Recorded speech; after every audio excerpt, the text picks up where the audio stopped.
Yes, we're on. We're on. Hi, how we doing, guys?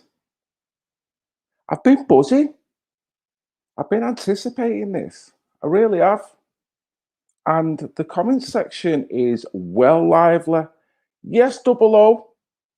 Yes, mate. Are you ready? Are you ready? Just gonna play a couple of clips and then you're in, mate, along with Rob. Man, that is stacked up. Wow, let me go to the top. Hi, guys. Yes, let me get down to some comments here. How you doing? Hope you're all doing well. It's I'm gonna have to say it. It's kind of like double speak in probably the worst time imaginable for a human being, a sentient human being, to be on this plane. I hope you're having a brilliant time. I hope you are. I hope you've had a great weekend, and I hope you're managing to stay on a level. Seriously. Yes. Anybody out there? Is any? Well, we'll find out, won't we? You never know. There might be one or two abductions actually happen during the course of the show.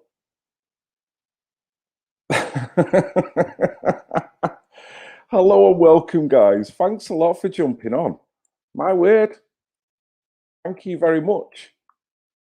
Everyone okay? Yes, Jen. How you doing?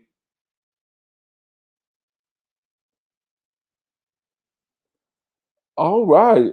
Well, it wasn't due to start. I mean, I don't know why people have actually scheduled this for till 8 o'clock to start at 8 o'clock, and it's not even 8 o'clock yet. So the chat might have been open, but the show wasn't supposed to start till 8 o'clock. So I'm actually early. So I'm sorry if you were under the impression. Yes, Tracer, how we doing? Kissing them. Tracer, thank you for the other day. It was brilliant. You were excellent. Hello, all. Yes. Hello, all. There's loads here. I'm going to quickly. McTavish is early. McTavish is in early. Hope you've all got a brew. Hope you're all sat down with a blanket on. Got the fire on here. It's freezing outside where we are here in Manchester. Hello, guys. Yes. Middle Finger Media. It's a good name. Gibbo.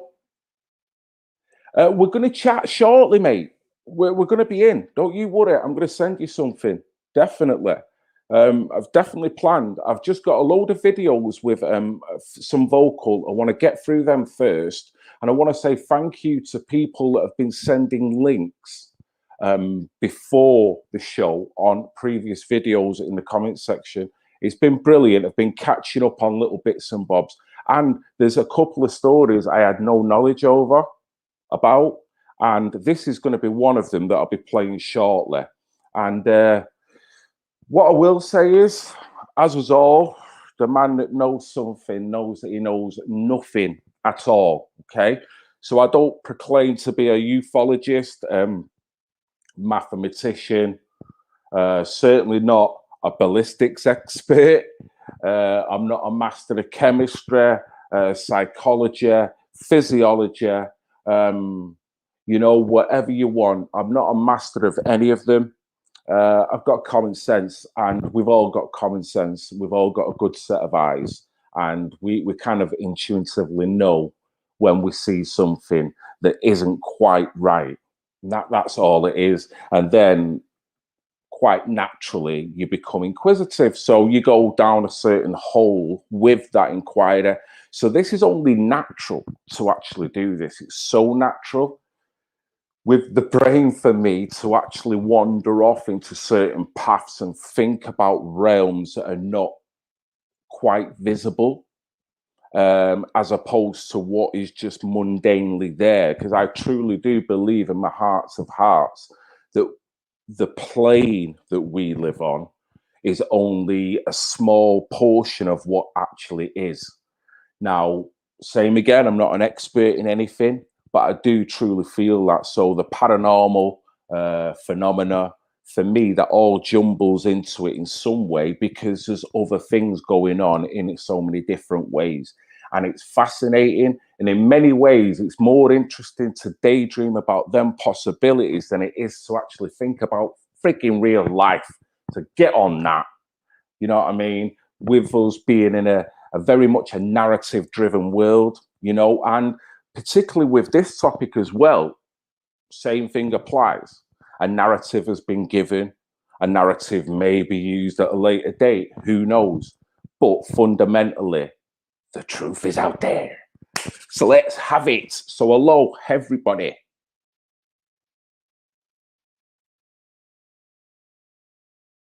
Yeah, you're right, Lee. And same again, I've been looking into videos and trying to find videos from previous years, and it's been almost impossible.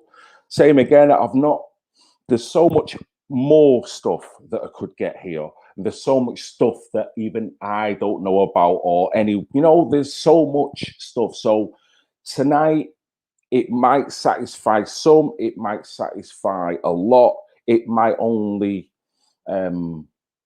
slightly appease, as in there may be people that feel that they're at a greater level of research. That might be the case. Like same again, I'm not professing to be an expert here. We're just all kind of interlinking ideas and things, and I'm sure there may be things that people didn't know about that will come up in here tonight. But thanks a lot again to all the people that have been sending in clips. Pretty cold, mate. Oh, sorry to hear that, dude. Hope you got the fire on. Hope you got the fire on.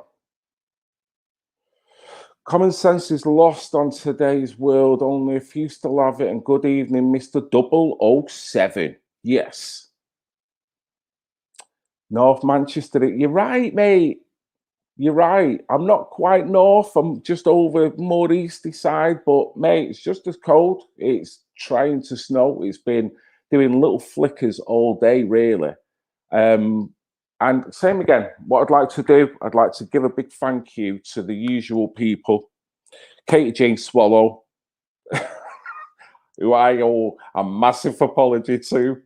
Don't want to incite anyone to be putting Katie Jane Swallow in a 5-foot glass aquarium. So I've got to redact that straight away. So if Katie Jane Swallow, through her Indian giving blue spanner business, if she gets any of her moderators that decide that they want to go do that to her in her newly acquired 5-foot aquarium, then please don't blame me.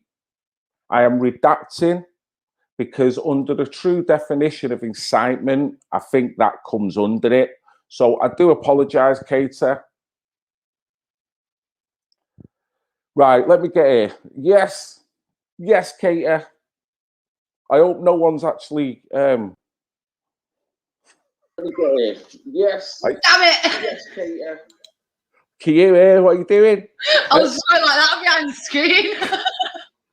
Are you doing all right? Yeah, I only wanted to pop in to do that in the background. All right, okay. Well, I'm going to get on with it now. But I just like I say, I know there's a lot of tension with you and your modders because of your Indian giving ways with your blue spanner. So I didn't want to be giving them any ideas because the last thing I want is for someone to be apprehended because you've been incarcerated in your own 5-foot aquarium, and then for them to go through their personal footage of what they've been looking at. And what have they been looking at? A Cocoa Morning where Red Pill Phil barged in and started inciting people on putting Katie Jane Swallow in her own tank. So I do apologise. Right, YouTube took that channel, they took that video off, mate, and they've put me on a ban, so it's all good. What, from this morning? Yeah. While we were on it, I started showing a video about social services, outing them what one of the admins put together. Part way through it, they took the video and gave me a ban. So that's your second strike, then I take it? Yeah. So that means what I'm going to be doing on YouTube from now on when we're back up is basically doing it like an advert sort of thing. So jumping on and saying, look, at this time you can join us on this platform, that platform, and the website and that, and get the website set up like quicker. Right, guys, did you hear that?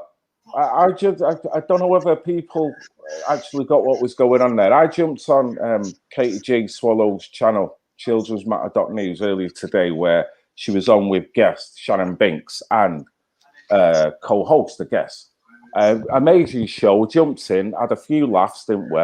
And then I clearly was eating my dinner. I'd not long since got home from work.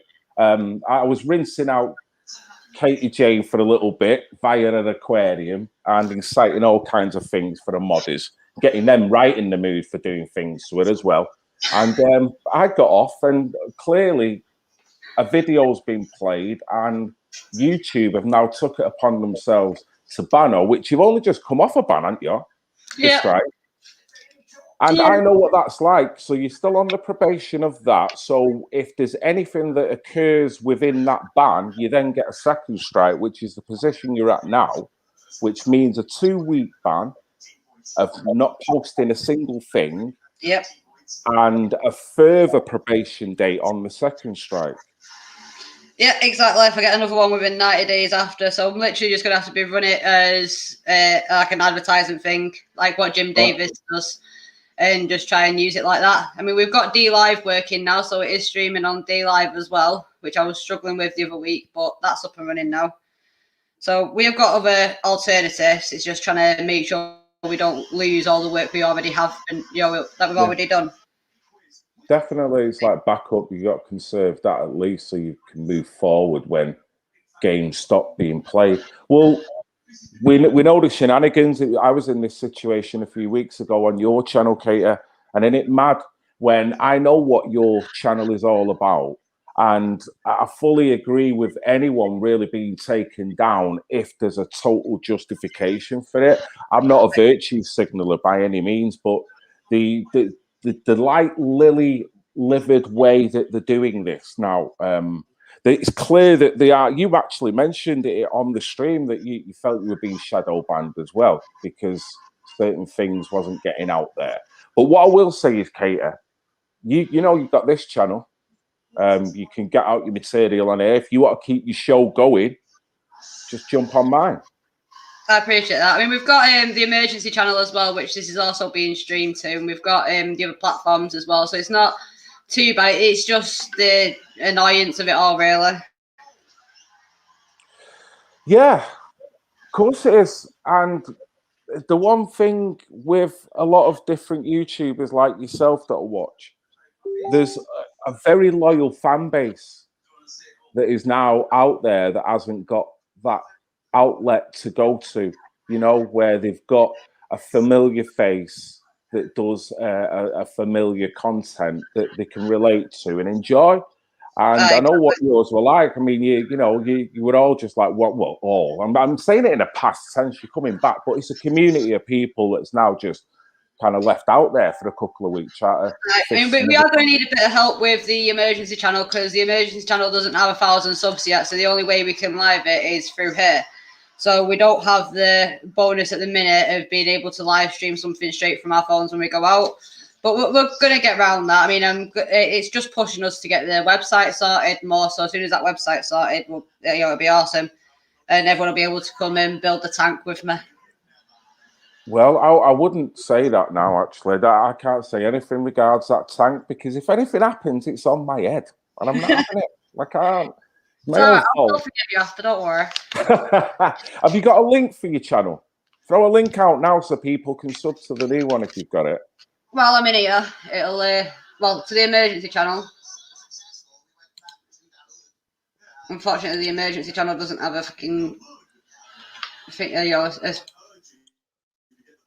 customized link yet. This, guys. It's not the way the start of the show was supposed to pan out, but you know what? We all help each other in situations, don't we? I'll jump off anyway, and I'll let you get back to it because I've been looking forward to it. Well, Katie, thank you very much. But you know you're always welcome. Anyway, I didn't mean it like that. I just meant here's me inciting you in a tank. So I'll stick in the background and I'll be talking. I might pop back in a bit then. Right, okie dokie. Nice one, KF. Stay blessed. Speak soon. Definitely see you in a bit. See you in a bit. Right, guys, here we go. That's such a, it's a shitter, pardon me French, because you do know Katie is nothing but salt of the earth, and there's plenty of people with bad character on YouTube that I wouldn't say gladly, because I think everyone should have a voice. You know what I mean? I don't want to take anyone's voice, but there's material out there that is winding people up, and deservedly needs to be kind of looked at and monitored, maybe, because people are losing it and people are uploading whilst in that losing phase. So, but Katie Jane Swallow's content, bloody hell, Jesus Christ. The scariest thing about Katie J Swallow's channel, right, is the freaking airy spider that she has in the background sometimes. That's it. So I'm just flabbergasted. So as ever, I'm going to say it again, childrensmascot.news. I think she's just put a link in to a backup channel. If you're a frequenter to a normal channel, she will be off for a couple of weeks. Jump on that one, and hopefully she can still keep the show going. And as ever, if she needs anything doing on this channel, she only has to come in because she's got access just like me. So, yeah, hi guys, welcome along. Thank you, and cheers for being patient. So let's get the show going. This is Red Pill Phil on YouTube. Let me tell you why you're here. You're here because you know something. What you know you can't explain, but you feel it. You felt it your entire life, that there's something wrong with you. You don't know what it is, but it's there, like a splinter in your mind, driving you mad. It is this feeling that has brought you to me. Red Pill Phil. Red Pill Phil. Yes. I see. Hi, anyone who's just jumped on in the meantime. Hope you're doing well. I see Jupiter Affiliated is in the house, is she? Yes. Hi there, Jupiter. Hope you're cool. So, yeah, 007 and Rob will be jumping on in a bit. Okay. I just want to get through these vocal ones and then we can jump on. So, mate, not forgot yous. What I'm going to do, I'm going to jump out. And thanks again to the people that have sent me these links. So this is probably about an 8 or 9 minute clip regarding an incident at a school. I think this one is regarding Zimbabwe, but take a listen, make your own mind up. Okay? We've talked with a lot of individuals about their experiences, but there's something about talking with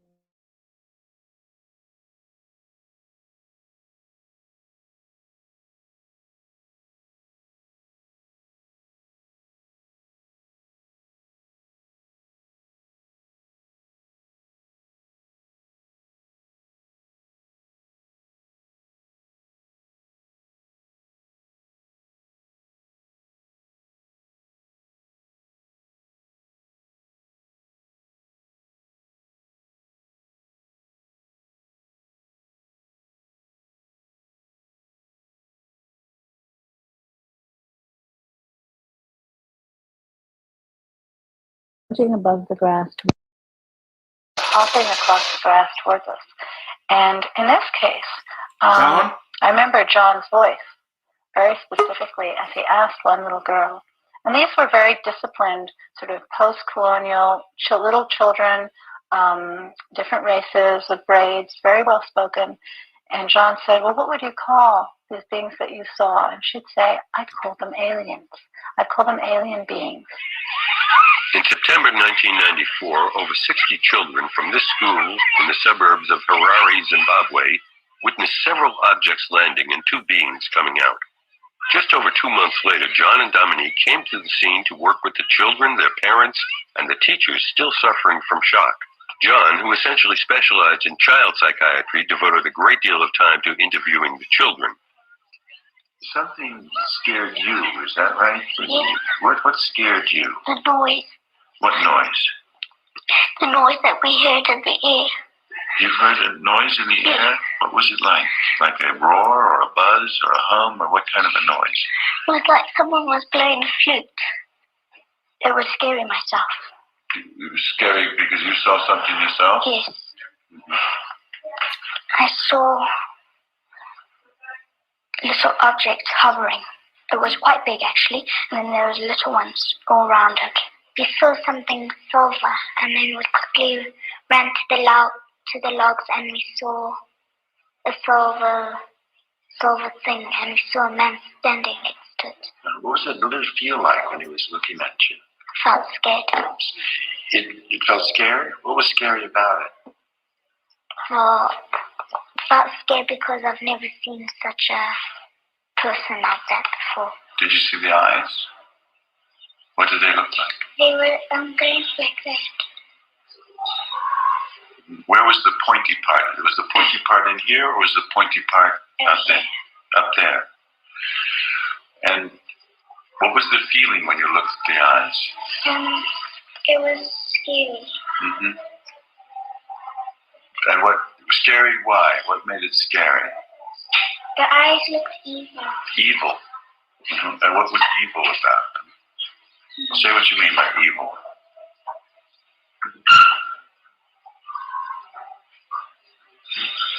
It looked evil because it was just staring at me.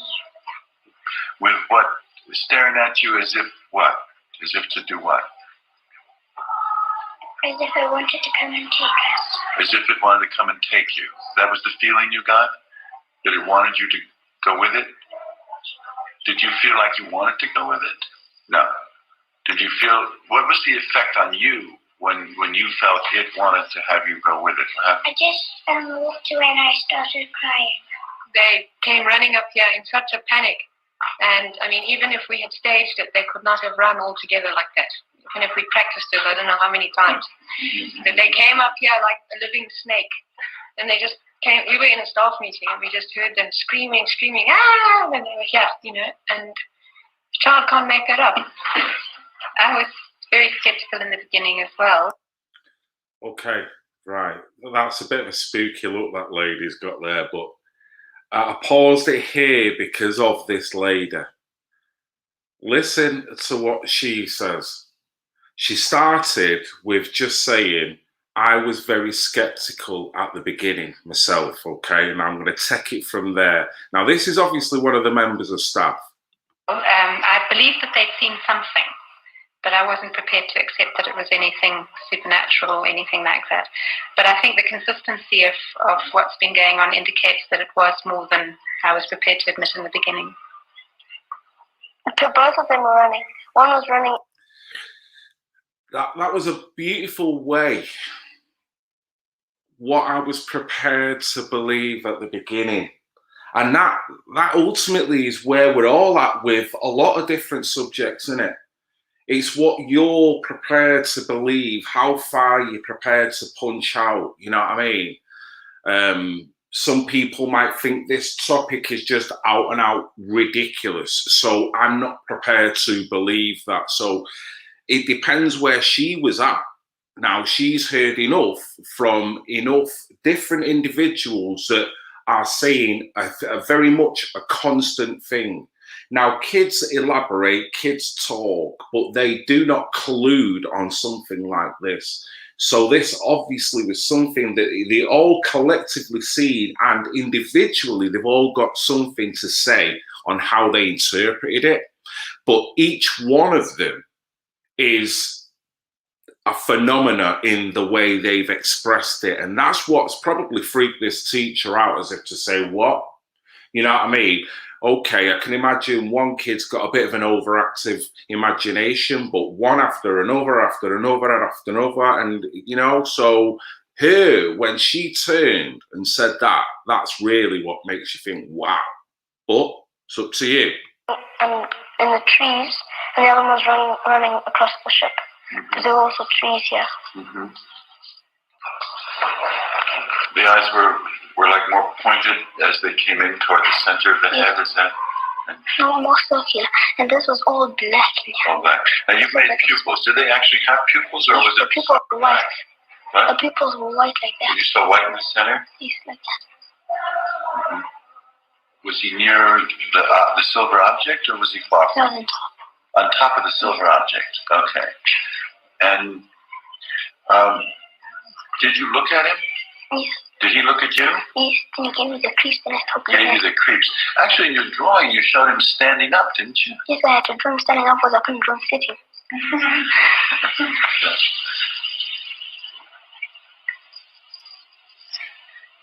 What I thought was maybe the world's gonna end. Maybe they're telling us the world's gonna end. Well, why do you think they might want us to be scared? Because maybe because we don't look after the planet, the area properly. Mm-hmm. And Melanie, is this an idea that you have had before, that we don't look after the planet properly and the air, or did this idea come to you when you had this experience? I'm so glad you said that. I'm so glad you said that. When I had this experience. Mm-hmm. And how did that idea come to you from this? So does that mean that the aliens are Extinction Rebellion? Are the aliens far left? So this is a little hard, but try to be with me here, okay? How did this idea come to you when you had this experience?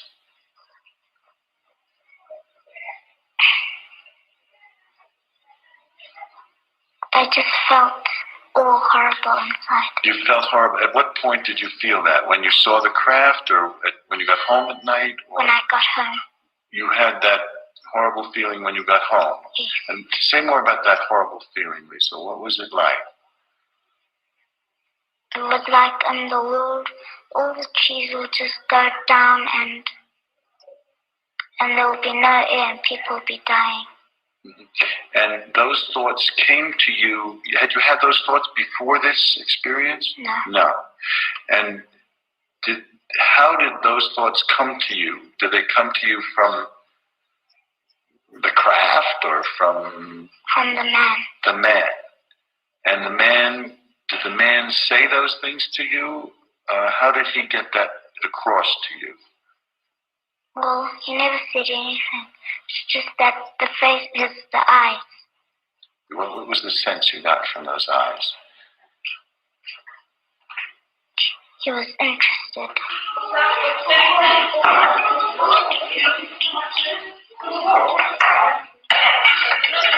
They describe these experiences or these events like a person talks about something that has happened to them. And when you're talking with a psychotic who's telling you something and it's a delusion and you feel that it really didn't happen, I can tell. I mean, I know this is something that person wants me to believe, or they're frightened, or they're distorting reality in some way. There's nothing like that here. These are people of sound mind, by and large, telling me something that's they know that I might think they're crazy, and so they're a little concerned about telling me, and they're very full of questioning themselves and doubt, and I mean and then they describe something very real and intense, a light or something happened to their body, or it's the whole quality of the way they talk about it is the way a person talks about experience that happened to them.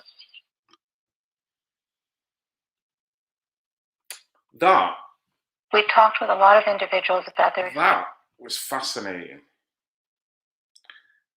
That is a fascinating story. I've only just found out about that today because of a subber who had commented,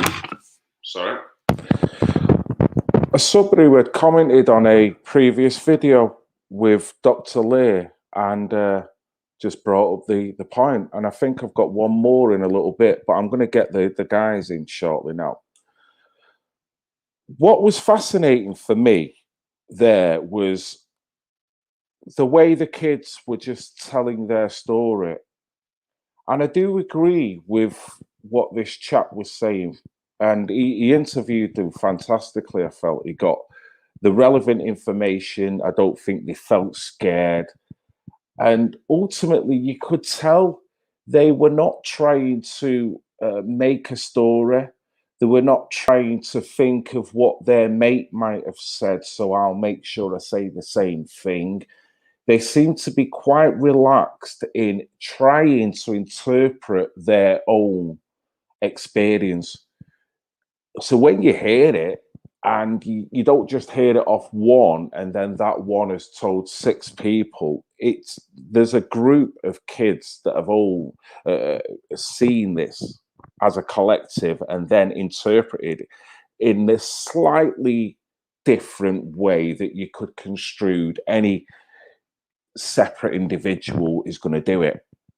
So I thought that is a brilliant interview and a piece. And in terms of the case, questions should be asked of that, whether any follow-up went after that. But to be fair, there's so many cases up and down this country as well as the world. There was another clip in regards to a supposed abduction in Todmington of a man that was later found dead 5 days later, but only had the stubble of a man that was a day late in terms of the stubble and where he was placed on a coal pit. There were so many different anomalies, but then you can never fully answer the question. So this is all about personal interpretation.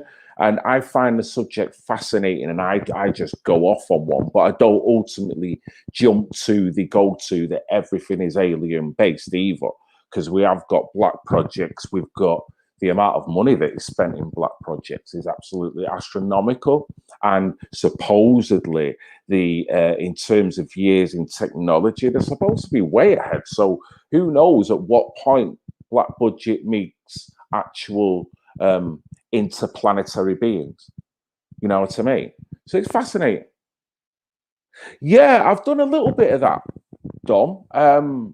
And it's another subject that's very fascinating when you look at the precision.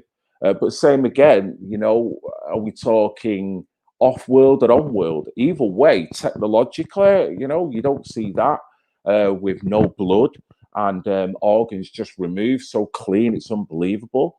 It's fascinating, fascinating.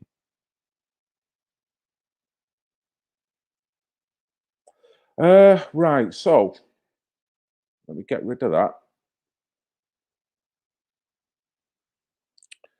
Let me see. There's one more file before I get the guys in, or I might just get the guys in now. Oh, right. Sorry, guys. One more. Do apologize, just because these are vocal, and if we're in, I want us all to be able to have the chat, and then I've got a background video to go with that. So I do apologize. I do kind of dragging it and kicking the can up the street. One more video, guys. Here we go. This is another one that was sent in by a subber today. Thank you very much again. Same again. We're all fishing our way through this. For every one clip I show, there's probably 30 other clips out there. So I'm not professing that this is going to be the A to Z of UFOs. It's just a series of different clips of various people, as you can see. So thanks a lot, guys. Here we go. This is another incident, but this is Melbourne now, okay? So let's go to this clip.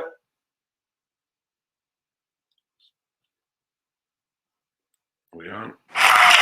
Welcome back. Thank you for your company. Now, do you believe in UFOs or unidentified flying objects? Well, many Australians do, and none more strongly than people who were confronted by something very strange in suburban Melbourne 50 years ago.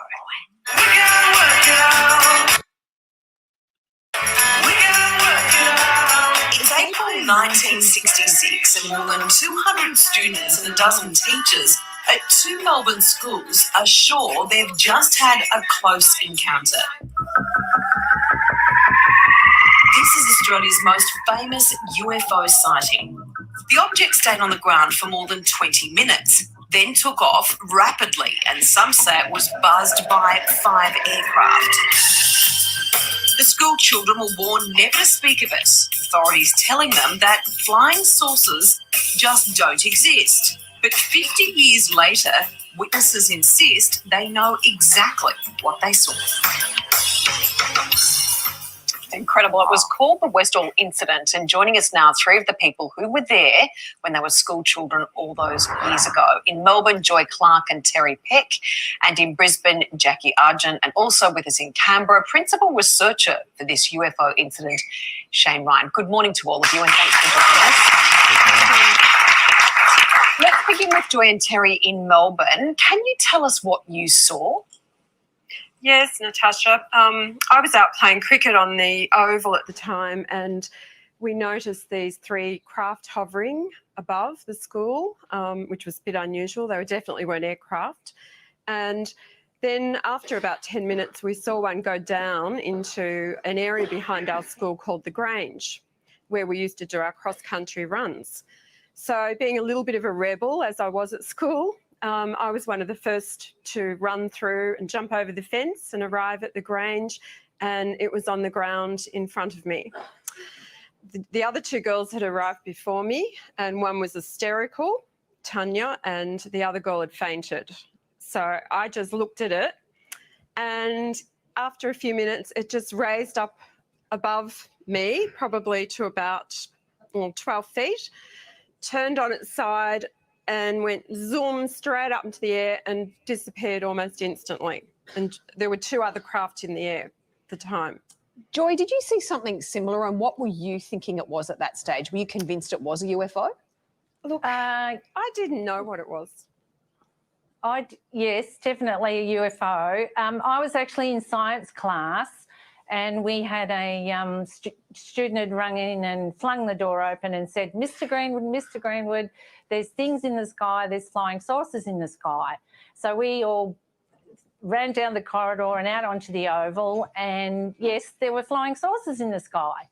I saw 3 of them, but it took me quite a while to sort of comprehend what I was looking at, because I'd never seen anything like that before. Jackie, it's quite intriguing. Did you also see those flying saucers? I saw a flying saucer. I don't recall there being more than one, but we were down the back. I was down the back of the oval with Tanya when we noticed it in the sky. It did some manoeuvres which were very strange, which is why our attention was drawn to it in the first place. And then it came down over the Grange. We could see it coming down, so we took off after it. Tanya actually reached the craft, I believe. I didn't, because she came back screaming towards me, and then I ran back with her to the school. She got taken away in an ambulance, and that was the last time I saw her. And can you tell us a bit more about these craft? What colour were they? How big were they? Did they actually land, or were they just hovering above the ground? The craft I saw was silver in colour. It was round. It did come down on the ground. Even though I didn't see it on the ground, I saw the marks that it left later on that day. It could move incredibly fast, and it could also appear to stand still. When it took off from the other aircraft that were buzzing it, it made them look as though they were at standstill. Right. And Shane, skeptics have dismissed the event as just the product of the fertile imagination of children. What's your response to that? Some skeptics have, and there are other skeptics, I think, who take a more serious look at a story like this, a story which has so much witness testimony. I'd like to begin by paying tribute to Joy and Terry and Jackie and all the other witnesses who have been brave enough to come forward and talk about this story. 96 witnesses so far have been happy to talk to me about the flying saucer that they saw. 147 people have come forward and spoken to me about the circles in the paddocks that were left behind by the flying saucer.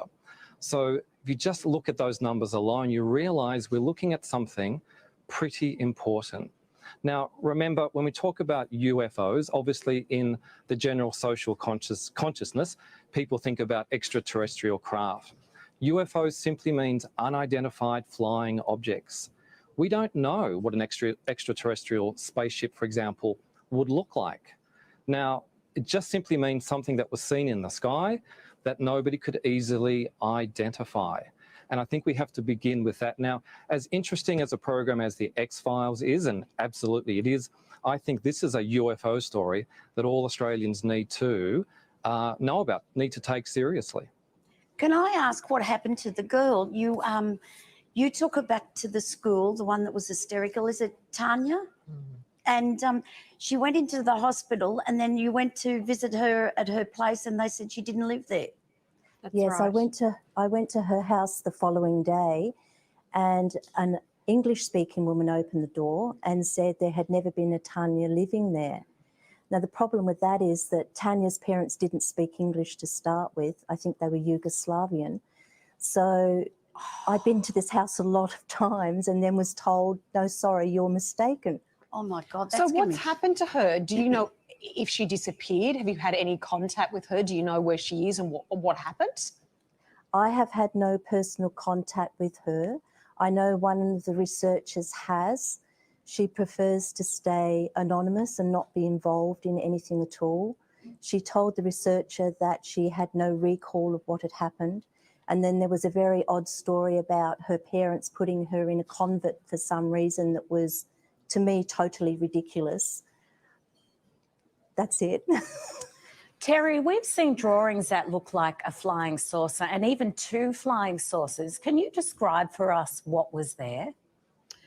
Yes, it was about 1.5 times the size of a normal family sedan, and it was round, silver coloured.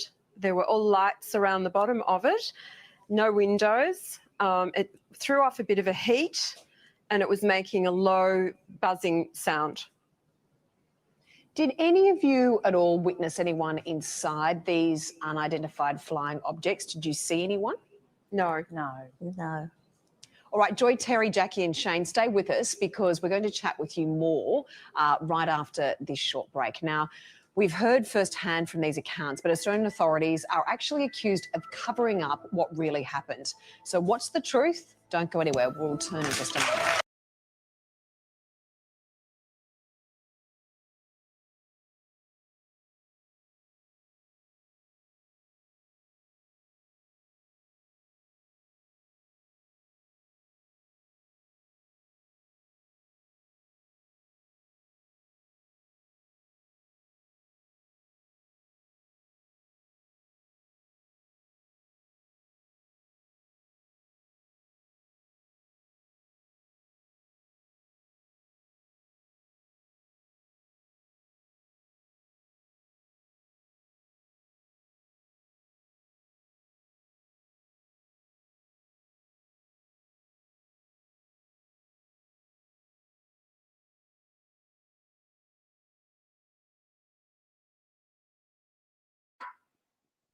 There we go. Sorry about that. Yeah, so that was another clip.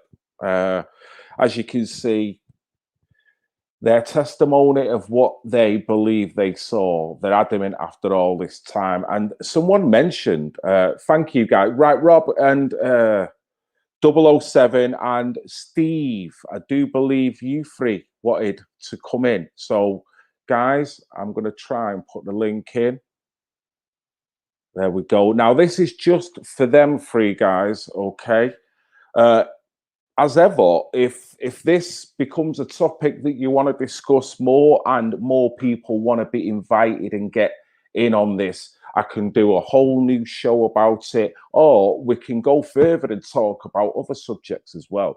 My other thing is ancient civilizations, megalithic structures, things like that. And someone said about new content. Yeah, I guess it's new-ish content, fresh-ish content. I'm just trying to discover the question, and this has a point to it as well.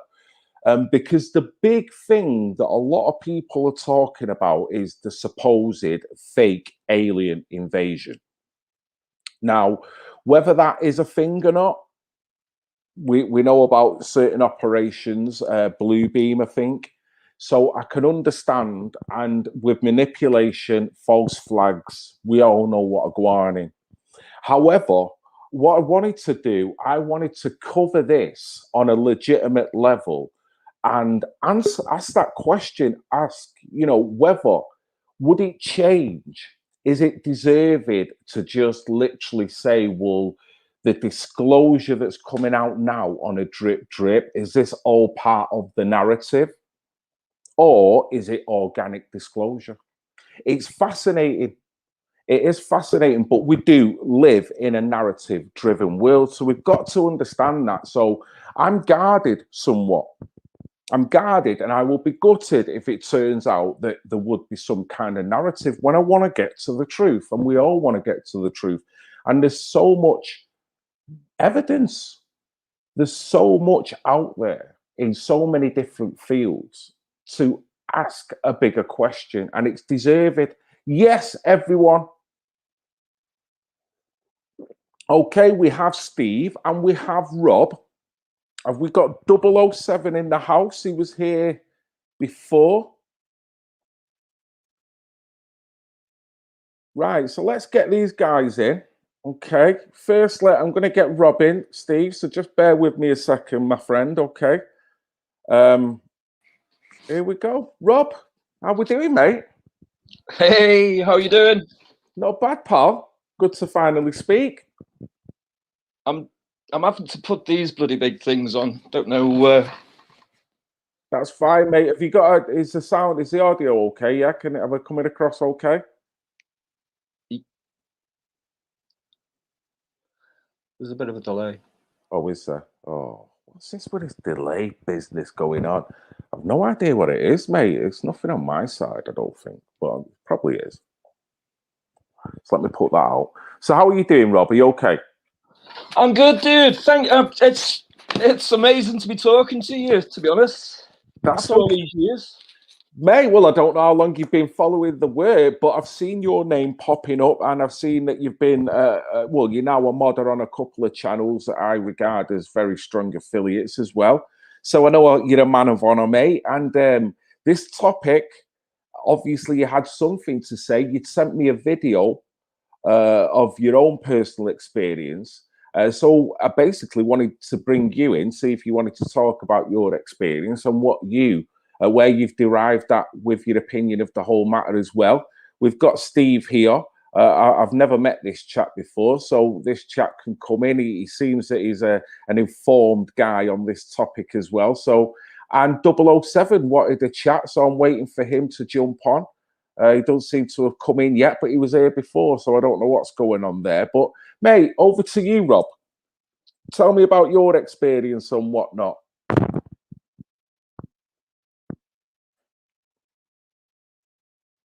Hold on, mate. Let me unmute you.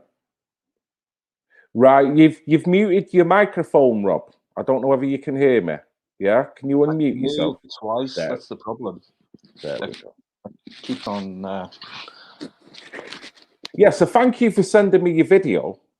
Okay. And firstly, I'd like to ask you,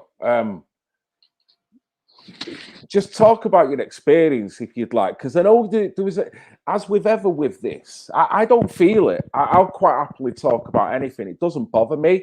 But I do get a sense within the comments section that even people still feel a little bit wary about bringing up and truly, delivering the soul on this subject about what they truly felt they see on a certain event, So I don't know whether you feel the same way, because on a previous chat, people were talking about deleting footage. So, it's different for some people,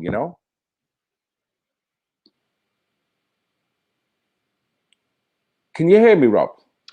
I can hear you, Phil. It's just, for some reason, there's two lots of audio. Wow. With a delay. This was happening the other day. Right, is Katie So there? it's hard hearing what you're saying, is what I'm saying, because I'm hearing it twice. Is that making it any better? Probably not, is it? No? That's better. Oh, well, that's something. Okay. So do you want to tell us about your experience, Rob, then? Right. Well, you know, I was talking about this. Can you hear me okay? Maybe have a... Can you hear me now? Oh, shit, hang on. Well, you know, I was talking about this. Can you hear me okay? Projecting fear into your future based on your past experiences. You may have a painful distress. Then Can you hear me okay? Projecting fear If I can help. based on your past experiences. You may have It doesn't help. When you have YouTube open, shut YouTube down. What is he better going off YouTube now because he's on StreamYards? If you've got YouTube open anywhere, you need to shut that down because it'll keep echoing through. Also, if you're not opened it through Google Chrome, you can have some issues with it. So if you're not on Google Chrome at the minute, what I'd do is copy the link, come out, go and then paste the link into Google Chrome or into just the Google, and it should bring you through it that way, and it should be a lot clearer and a lot easier that way. Well, that's where I'm a technophobe now because I wouldn't even. Yeah, I get you, Double O. I see you and Steve are in the background, pal. We're just trying to sort out these technical issues. Sorry, I kind of put myself in. He didn't bring me in. I put myself in, unfortunately. No, thank you, because I want to sort this out because this seems to be a reoccurring problem. The problem is I don't know how to do that right now. I've got a few YouTube pages open. See how he is now. Is that any better? That's better. Cool. There is a little bit of an echo. So try your headphones. Okay.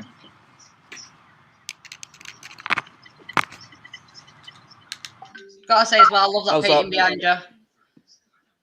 That's Can you hear us all right? That's better. There you go. Right, I'll jump off and leave you to it then. Hopefully that works all right. Thank If you have any you, more issues Katie. like that, Cheers. it's probably Google Chrome, so I apologise. But that is an awesome picture behind you. I What, fucking love you're it. apologising for Google Chrome? You're all right. Don't worry. Thank you. It's not finished yet, but we're nearly there. It looks awesome. It looks Thank amazing you. already. I thought it was. Thank you, guys. Right, Phil! Rob. Let's get mate. So- I'm going to get these two, but I'm going to leave them on mute for now. But if you could speak about your experience, sir.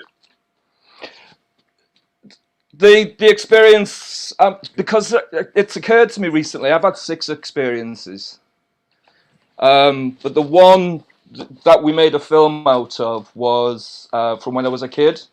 So I was living in Liverpool, and back then, when I was about 10, 11 it was, we used to kind of get a tent and pitch it in the garden, you know, get your jam butties and lemonade and stuff, and that was how we used to entertain ourselves back in the summers back then. But we'd wait until everybody went to bed, and then we'd cause mayhem around the streets as well, moving for sale signs from one garden to another and stuff like that. So anyway, me and my mate Ricky were out faffing about as we usually did, and sitting on the bonnet of his dad's Cortina. So we're talking about around about 78, 79. And as we used to do, we're just sitting there shooting the shit, looking up the stars and talking about Star Wars and Battlestar Galactica as we did. And the best way to describe it was kind of from the peripheral vision from my right-hand side. It was dark. It was late at night. The stars were out, clear summer evening, and there was just, the best way to describe it is just like a shadow came down from the right-hand side, I kind of caught my eye out the corner of my eye. And then it just came down slowly, more and more into view. So where we used to live, there were loads of farm fields around us. So the light pollution was pretty low. And there were just fields behind where we lived. And in the middle of the field that was directly behind us, there's like this copse, this area where these trees were.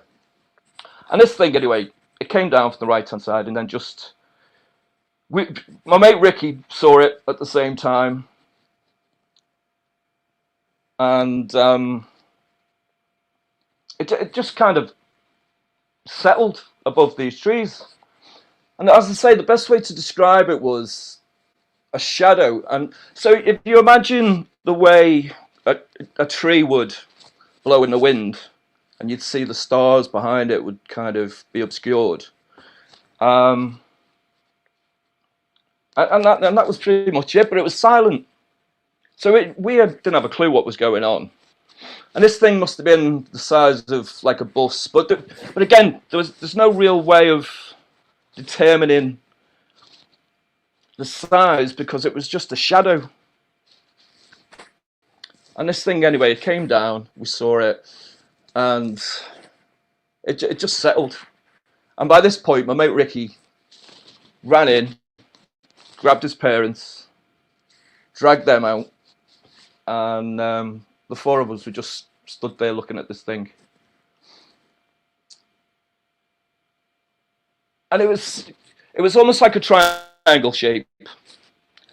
So I've done a lot of research since, and there's something called a TR3B. And if those of you, and I know some of the guys in the chat were talking about this earlier, that's the best conclusion of what I saw now. It was kind of highlighted in the corner with some lights. So when you're talking TR3B, then you're talking more black budget than something out of this world, you could say. So this is the thing, okay? I don't know what I saw. What I do know is that I saw it, and what I do know that it's going to be one of two things. It's either going to be something off this world, or it's going to be something that the government are lying to us about. The same kind of, to me, so it set me up from that age to question pretty much everything. Because either way, even at 11 years old, I knew that somebody's lying to me, you know. I saw what I saw. If it was from another planet or it was the government, either way, somebody's lying to us about this stuff that's going up and on in the skies. So just to draw a conclusion to that particular experience, as I say, we were stood there looking up at this thing, and the next minute, so I lived about 20 minutes drive away from Liverpool Airport at the time, and the next minute we heard fighter jet engines starting up and coming towards us, and the next minute this thing just shot off back in the direction it came from. And that's at the point where... The jets, I presume, yeah? Pardon? Closely followed by the fighter jets. Well, we didn't see the fighter jets. We heard them. But and at that point, that was when Ricky's mum and dad said, right, and dragged us in the house, and we had to sleep indoors that night. Right. Because, same again, I mean, if this was the TR3 or any black budget, it doesn't necessarily mean that the military are in on that being in the airspace as well. So there could be a cat and mouse with all different agencies there not knowing what the hell that was. So that was what? That was 40 years ago for me. Yeah. And as I say, there's been a total of about 6 incidents where I've had, you know, different varying degrees of stuff. But what I have done is followed what's been going on around the world with regards to the UFO phenomenon. I mean, it like I say, it set me up for life to question things, you know. But I've never let it overtake my life, if you like. You know, it's just one of those experiences. And as with most things these days, there's so many different options of what it possibly could have been. So many theories. Nobody's telling us the truth about it. That's a fact. But I've seen so much more information since, and as I say, I've also had since that I've had 4 other kind of unusual experiences, put it that way. Right. So there's definitely something going on. Yeah, it's mate. Thank you for your testimony there. And keep going. I just want to interject here at this point. So you're seeing this. What's your state of mind? Because you've seen something that is not conventional, whether you can rationalise it or not. But yet all around you, you know what that environment's like. Not everyone's going to understand. And sometimes, I mean, if you're that age as well, even at whatever age you are, to articulate semantically your interpretation of what you see through observation is so difficult. And particularly if it's give you the frigging heebie-jeebies, you don't know what is going on as well. So with all that in mind, how did you feel walking the streets, starting to realise that you're seeing something that you can't quite fathom, but the world's just plodding on? And if you did bring it up, probably you're going to be looked at as an object of ridicule rather than someone to be taken seriously. To be honest, at that age, I wasn't fazed at all. I obviously went and spoke to my parents the following day about it. They brushed it off, and we never really spoke about it. It's like I said in the film that we made. It's not like I'm gonna, you know, at 10, 11 years old, gonna phone up MUFON and say, "Guess what I've just seen? Can you come and check?" You know, nobody's gonna listen to a kid anyway. So it's just one of those things, really. You just get on with your day and carry on with your life. There's so many people like yourself, like myself, that have seen things that you cannot explain. And for whatever reason, whether it's through fear, ridicule, or even you can't be asked, it doesn't end up getting reported. It stays with you and it sits in your own psyche, in your own gut. You're thinking it and you know what you're seeing. You know it's irrefutable. Details may fade after years, but you know initially what your first initial gut was all about. So that never changes. So I can understand how there'll be millions of people across the world that have seen something, but for whatever category, they've just not reported it. You know, so when you look at it that way, and all different phenomena as well, but some of possibly can be explained, some can't be. You know what I mean? It's just a fantastic thing. So really, do you feel privileged that you've seen one? Or seen something that you can't explain? I'm not saying it is ultimately alien craft, but to say that you've seen something that is so out of the ordinary. I don't know whether I'd say privileged. As I've gotten older, I've realised that the effect it had on me, which was to question everything, was a good, healthy thing, you know? So I do feel privileged that it gave me that. It's helped you open the door to the mind, almost. Well, absolutely. I mean, I'm a very open-minded person, put it that way. Right. There's very little space. Double O in. Right, Double O. How are you doing, sir? Yeah, I'm good, mate. How are you? Yes, pleasure to finally speak. Been a follower of your work for quite a while now. Me too, mate. Been following your work as well, man. Always love. Good. So, on this subject, mate, where do you sit with it all? Well, obviously, I'm one of these controversial, ridiculed globe deniers for reasons. My reasons for denying it are because of the lack of curvature, but I've never denied the existence of the UFOs because I've seen them. I've had UFO experiences myself. The first one I remember, it was when I was about 17 or 18, and I was out driving with my friends. We were out driving in the woods in Berkshire, and I was driving my friend's car. She had a nice new Fiesta, and she was letting me drive it. So I'm driving it, and as we're driving, we look up and we can see this, basically a giant Catherine wheel type thing, you know, cartwheeling through the sky. It was just all these lights in perfect unison, cartwheeling through the sky, and we all sat there like, "Rah! We just saw a UFO! Fuck!" You know. But the thing is, it's weird. I don't know if it's the same. It must be the same for other people. That, you know what you're saying. How do you feel when you see something like that? And the next day, like when you see it, you're like, "Wow, what's that? That's crazy. Who else has seen it? I wonder what's going to happen." Blah, blah, blah.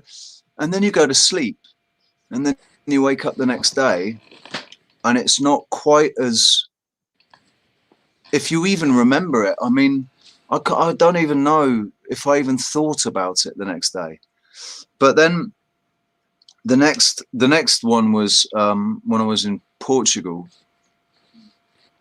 Excuse me, in 2014. The place that I was staying in, the guy kept pigeons up on the roof, and so I'd go up there and let the pigeons out, and let them. They was brilliant. They let the pigeons out, and they go around, fly around, playing with each other, and then they'd fly back again. So it was great fun watching them all, and I'm watching, looking and watching them all flying around, and keeping my eye out for the hawk as well, because there was a hawk that would hunt the pigeons while they were flying. And I saw this, right, you know when, sorry, I can't remember what your name is, the chap with the beard, the grey beard, can't remember your name. Oh, sorry, the grey beard, because we've all got beards. Rob. Well, yeah, the grey beard, yeah. Sorry, Rob. Yeah, sorry, Rob. R-O-B.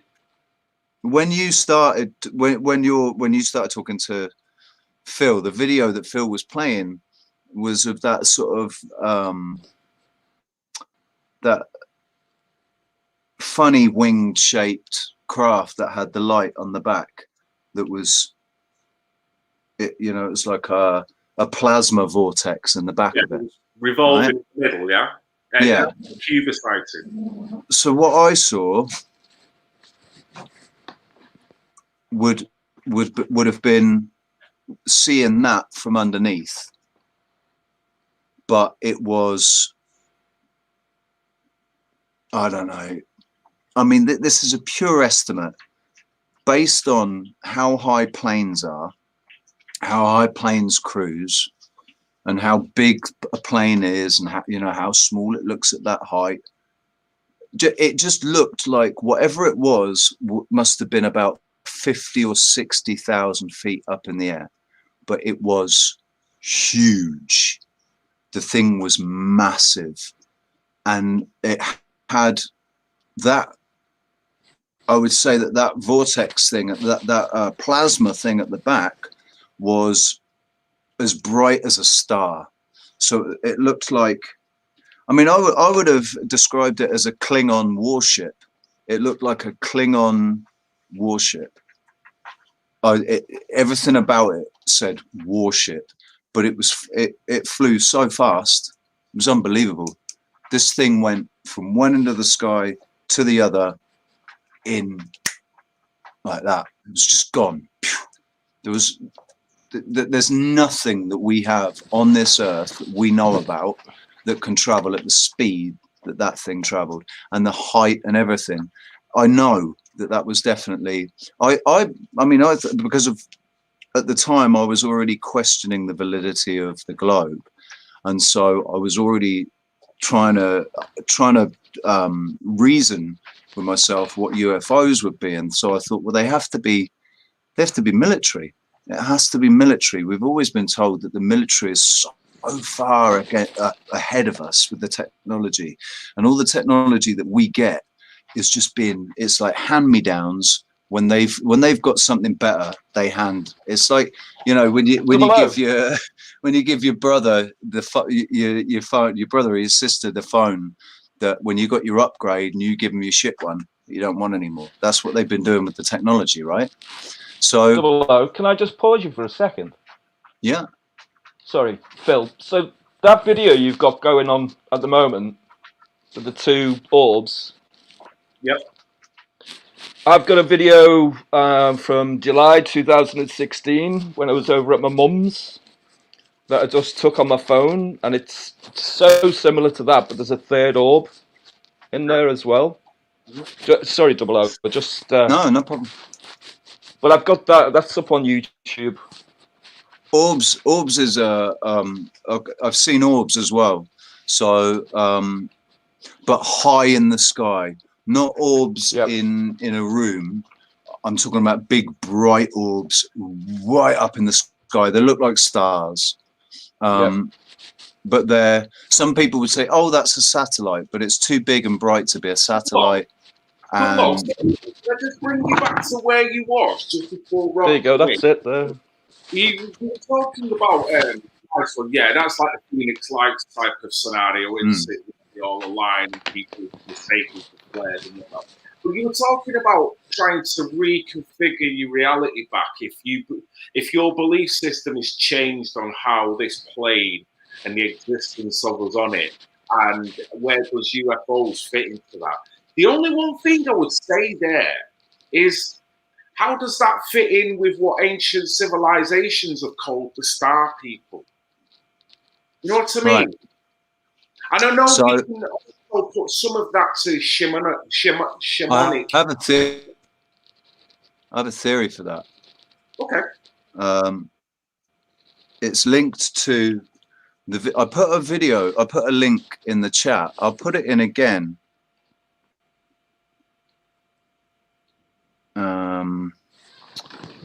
I'll put it in again, but it's a link to a Robert Sepper video. I don't know how many people have heard of Robert Sepper. He's an anthropologist, and he's done extensive research into into the physical anthropology of the human race. And he's done extensive research into ancient technology. You know what the Nazis were looking into, the Vril Society, all of that. The hidden information, basically, it's documented in books that have been demonized. And one of the things he talks about is the blue eye gene from the Aryans, who were the fifth root race. What's being suggested, what I'm suggesting, is that these Aryans that existed before the flood, so pre-deluge, they were way far more advanced than we are. They were using 0-point energy. They were using the Earth's magnetic fields and basically free energy, being able to lift things that we can't lift nowadays. You know, it could be as well. I think that these Aryans, and certainly Cro-Magnon man, were giants. They were much bigger than we are. So the mummies, the giant mummies that they found and hidden, suggest that they were definitely giants that were living on this plane.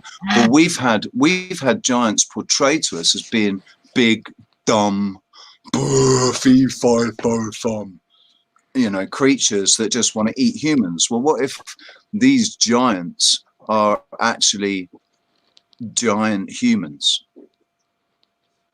Like, basically more intelligent than us, much larger brain capacity, and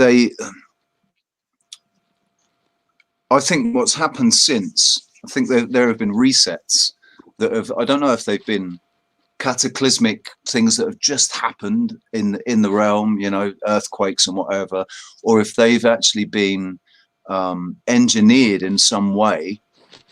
But there have been resets where everything's been shaken to the ground, and then we've had to pick up the pieces. And it seems that in the last couple of 100 years, what they've been doing is harvesting all the knowledge. We've been told that they're going seeking, you know, it's all the treasure hunters trying to find the ancient, the gold and the silver and the jewels and everything in the burial mounds. That's not what the treasure was. That's not what the wealth was. The wealth was the knowledge of those behind that architecture, and the knowledge that was held before. You know, what we've been taught now in school is a indoctrination program that's come from Freemasonic roots. So we're not, all of the knowledge that they've gone and harvested, that's what's given them that's why they're on top. That's why they've got control over us, because we're all dumb. We're all ignorant. We don't know the facts of reality, of what actually, how reality is constructed. They do, because they've gone and plundered all of that wealth of information already. And that's part of what these UFOs are. They're all, I think it's just technology that we had before, and we've read. Yeah, I totally agree. I'm sorry to put in there, but I've got to say this. History keeps rewriting itself, and we seem to think that we have that baseline, and we never do. So as many, same again, we probably started it this way. You ask a question, and instead of getting the answer, you're getting another question that is raised before it. And you bring up many points that are totally valid as well with what you're saying. When it comes to the technology utilized in ancient civilization, there's been a technological regression. We can only say that now. And the crazy thing is, this was going on at multiple points of the planet at different times of the planet's existence as well. So, like you say, when people tend to look at our civilization like we seem to know it all, in fact, we could argue with what you can see in front of you that we are quite stupefied as a race of beings at this moment in time. Whether it was a purposeful reset, or whether it's just a cataclysmic, event that has put us to that point. But it's funny how that word reset, and we've got something coming up now that's probably going to reset anthropology again. And they're rewriting history. You know that? Have you? I don't know if you've seen it. There's a channel on YouTube called History Debunked, and it's this old guy. I can't remember what his name is, but he's brilliant, and he talks about the history. And he was born in like 1940, I think. So he remembers back to, he was born just at the end of the Second World War, but he remembers England back in those days. And one of the things that he's trying to point out is that what they're teaching in schools now is that England has always been a multicultural land. With it's always been a multicultural land with all different races and ethnic groups living in England. But he says he can remember back then, and no, that wasn't the case at all. There might be one or two dotted around, but it was predominantly white English people where he was living. And back in the 80s, when I grew up, I remember in my school, I remember in my private school, it was all white kids. Then I went to a, not secondary school, the one before, primary school, and there were no ethnic, no color kids, so it was all white kids, I think, in that school. And then when I went to the secondary school, we had one Indian kid and one kid moved over from Africa, but everybody else was white. Oh no, we had Lois. She was black. She was from America, so she was Afro-Caribbean roots. This rewriting of history, though, this is happening right now. It has been. That's what I'm saying. Yeah, that's what I'm saying. That's what they're doing. When the Americans went into Baghdad and removed something like 4,500 artifacts from their museums, and have only returned 500 since. Yeah. You know, yeah, it's happening. Stargates. You're talking about all kinds of amazing stuff. My point is that you're saying, as a race, as a species, we're having stuff. You know, we're not aware of this stuff. Well, in actual fact, I believe there are some that are very aware of this technology. Oh yeah, yeah. There are, but that's the point, isn't it? I think that's part of what they were plundering from Saddam's, museums and stuff, because it's all part of controlling the narrative, isn't it? And the Middle East. It's all part of it's to control the narrative. So the most important thing, the reason why they're trying to control the narrative, is to control our perception of what's happening. So you have to ask why it's so important to control our perception of what's happening, because they're doing it with everything. They're trying to control our perception of everything, right from the day we're born, from the first day we go into right now. It's absolutely to the nth degree. It's getting to communist levels, but why is it so important for them to control our perception? Well, I mean, you could talk about. I think I know. Nibiru. If you want to go that far. See, because I think Nibiru is another paradigm to control perception. So there's in this video that I put in the chat from Robert Sepper. It's called Escaping to Antarctica, and it's got this woman on it. I can't remember what she's called, but she's talking about all this. She's done a load of research into Antarctica back in the 70s, right? And in the 80s, she was. Byrd now. Yeah, oh yeah, all of that stuff, all of the Admiral Byrd stuff, Winston Churchill, General Patton. So after the Second World War, Winston Churchill and General S. Patton were both recorded saying, "Oh shit, we beat the wrong enemy. We defeated the wrong person." So they put out this story about Hitler wanting to create the supreme being, blue-eyed Aryans, to create his super army, and all of the stuff that they put out about that. I think what happened was Hitler came across truth, and he went searching after it, because I think he didn't really go along with what was intended by the people that were financing him. He had different ideas, because the people that were financed are the people that were trying to keep that information away from us. He went and found out about it and went and dove into it, and allegedly went and escaped to Antarctica, where he was given safe harbor by whatever's down there and allowed to use their UFO technology to then defeat Admiral Byrd and Project High Jump. So what if? And then they took the 30,000 scientists that the Nazi scientists and integrated them into NASA. Oh, no.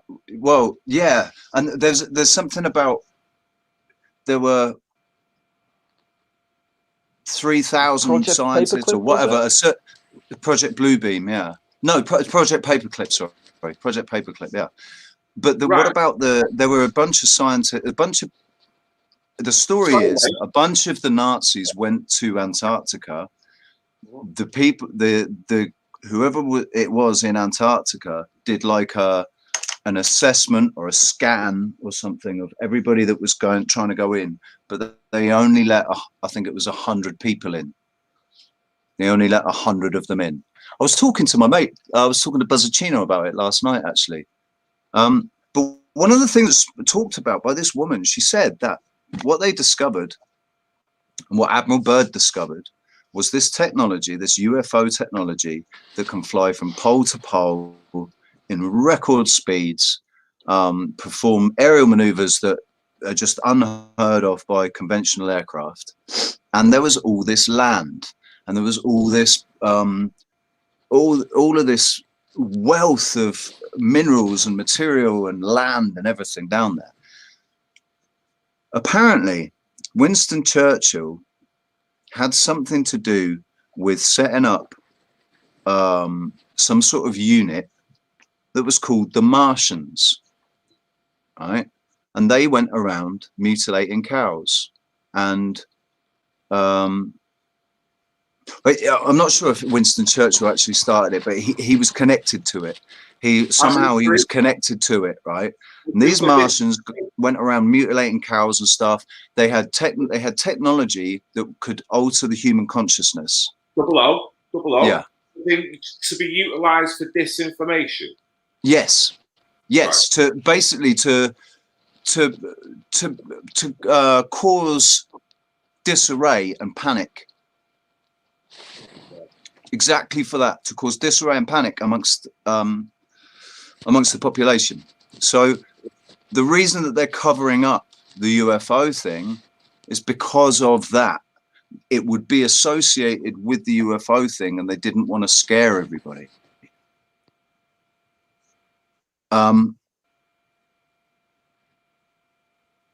But if that's true, what if if they're using names like Martians? I tried talking to Josh from Red Pill Project about this.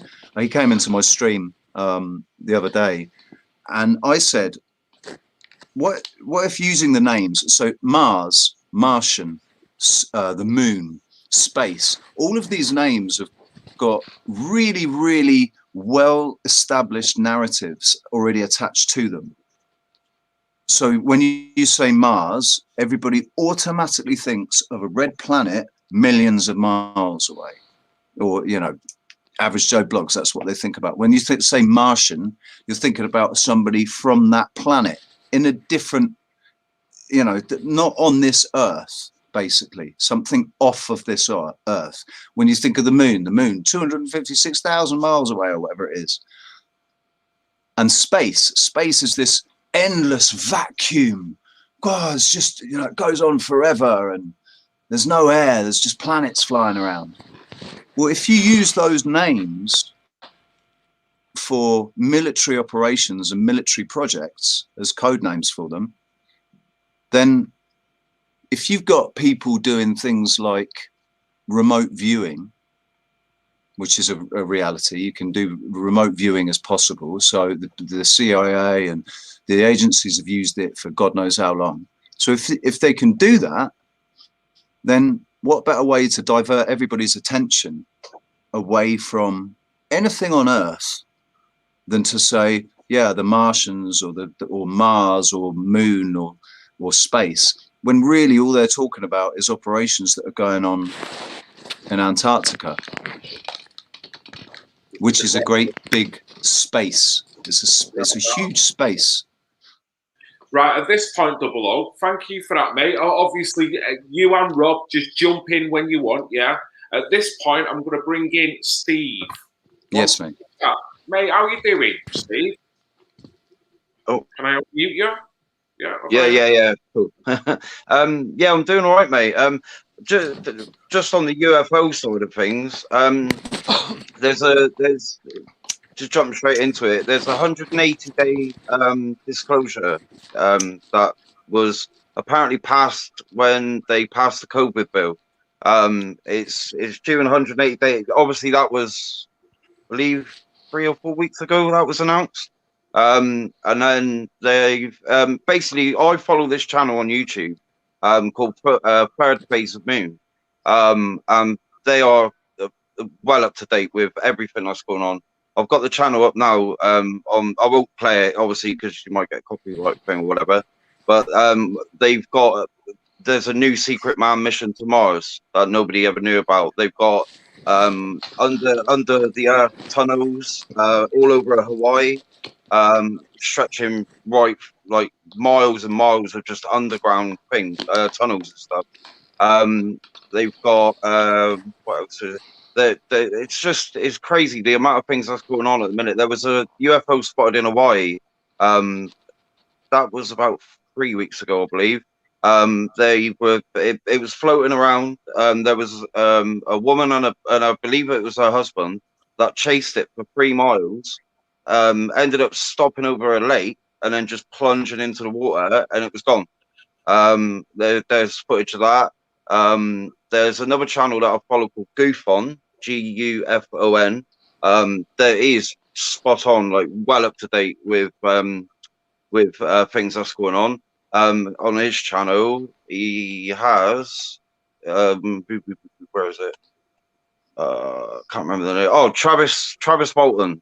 If you want to check him out, he claimed to be abducted and like all this other like malarkey, but it actually turned out to be truth, and it was so true that they even made they gave him an honor I can't pronounce it, honorary statue in his name in his town, because his story was that, like, you know, it was real. He went under regression, hypnosis, everything, and it all come out that it was actually what happened to him. And on these 2 channels, they do like you're doing, like live, and they do like a discussion with a few other people, like on their panel and stuff. But the information they've got is second to none at the moment.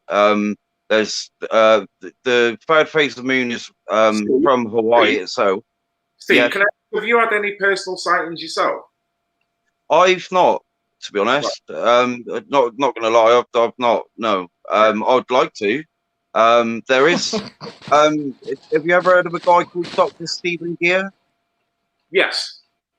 Yeah. I mean, one thing I would say, disclosure in the mid-90s, one he's been going for years, and I know he's brought another one here. Yeah.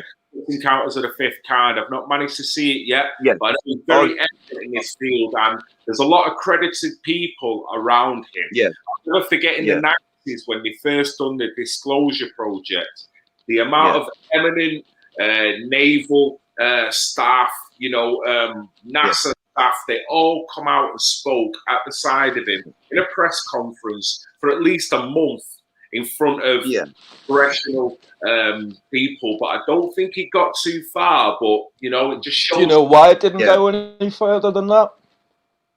Well, the disclosure that was done, there were 200 experts, astronauts, pilots, and so on. And that disclosure was done 2 days before 9/11. So it's buried. Yep. Along with the $17 trillion that had disappeared from the American budget as well. Well, let me put another question out, guys, to you all. There's no word on the grapevine about a fake invasion. What, sorry? A fake alien invasion. That could on the list. They were discussing it. It's on that one. I don't think they're going to do it, but it was to see how the public react. That's all it was. But what does that do for disclosure? Nothing really. It just proves that they're out to. I can't pronounce the word. Disinform you.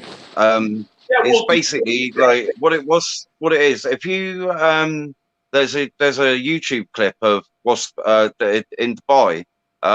They believe that they is, I don't even know what it is, but it looks like two planets in their sky, like literally in their sky. It's crazy. Project Blue Beam, man. With this with the fake attack or like alien invasion or whatever, I think they're just trying to like wing it and like throw like, oh look, this is gonna happen, but it's really not. Like but for me, there though, is the damaging aspects of that. There's decades of credible research that is now on the verge of being overlooked by the average individual who has got it in their psyche that if they now see clips being distributed by the media, this is an incremental rollout for a fake alien invasion. So that totally discredits the clip per se, doesn't it? And if it's up for true disclosure, it's got to be organic. So the word of this fake alien invasion, really, for a ufologist, is the last thing you want to hear. Because anything you're talking about, it's almost like you're rolling out the fake invasion yourself. Yeah, exactly.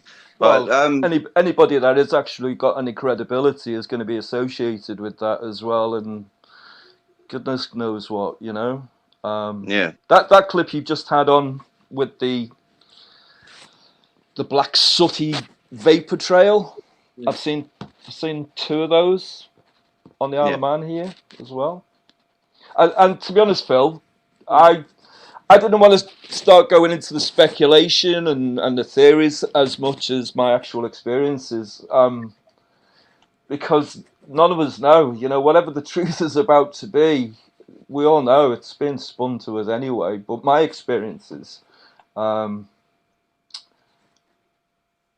they're only true to me, I realise that, but we can speculate all day about what's coming next. I've seen the information regarding the agenda that they had about the 7 wars, Afghanistan, Iran, Iraq, and all of that, and ultimately ending in this one where there's going to be a fake alien invasion. No, I get what you're saying, mate. I mean, in terms of all that information, and like you say, I'm not here to tell anyone that this is true. But I do go off rationale, common sense, and probabilities. And no matter what conformity bias I've had as a kid and growing up and with watching videos, when you see this equation, which is the Drake equation, I defy anyone to really say that that is not a logical thing to then extrapolate that there's got to be life exterior from where we are. Just on a mathematical probability, you know, that equation was only adjusted a couple of years back, wasn't it? Right. They re-looked at it because originally the Drake equation basically said that the probability of life was minimal, and then they added another part to it, and obviously the information we're getting back with Hubble and the James Webb shortly, you know, we've suddenly had all this information. I agree that, you know, the probability of there being other life out there is, well, it's inevitable. I'm not necessarily green men with like 8 fingers and 8 toes, but we can't be the only life form in our galaxy. No way. And in an infinite galaxy as well. That's if a galaxy even exists. Well, you're basing that because that all of this is based on the heliocentric model that we're indoctrinated with since birth. So that heliocentric model is based on a globe being 25,000 miles in circumference. Right? All of that is based on that globe being 25,000 miles in circumference. But I can stand here on the at sea level and see an island that's 2 islands 125 kilometers away, which is impossible on a globe that's 25,000 miles circumference. I'm not into all that flat Earth round. I am. I mean, I've been into it. Of course. I'm not knocking anyone that's into it or like. But I haven't done any research on the thing is, everybody just brushes that off. Everybody brushes that off. but nobody can explain it. Nobody can explain why I can see two islands that are 125 kilometers away when the law of curvature says that the globe being 25,000 miles in circumference, I shouldn't be able to see them. They should be hidden behind 4,000 meters of curve. I don't care what shape the Earth is. All I want is to be told the truth about it. And if I can see those islands, it means that they're either not 125 kilometers away, like we're told, or the Earth is not a globe of 25,000 kilometers.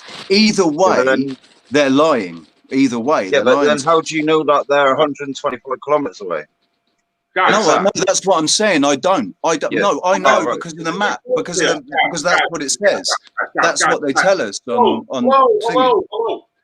Can we stay on topic here, guys? Because we're drifting right off here. And what I wanted the actual stream is what is actually in our skies. Okay. Yeah.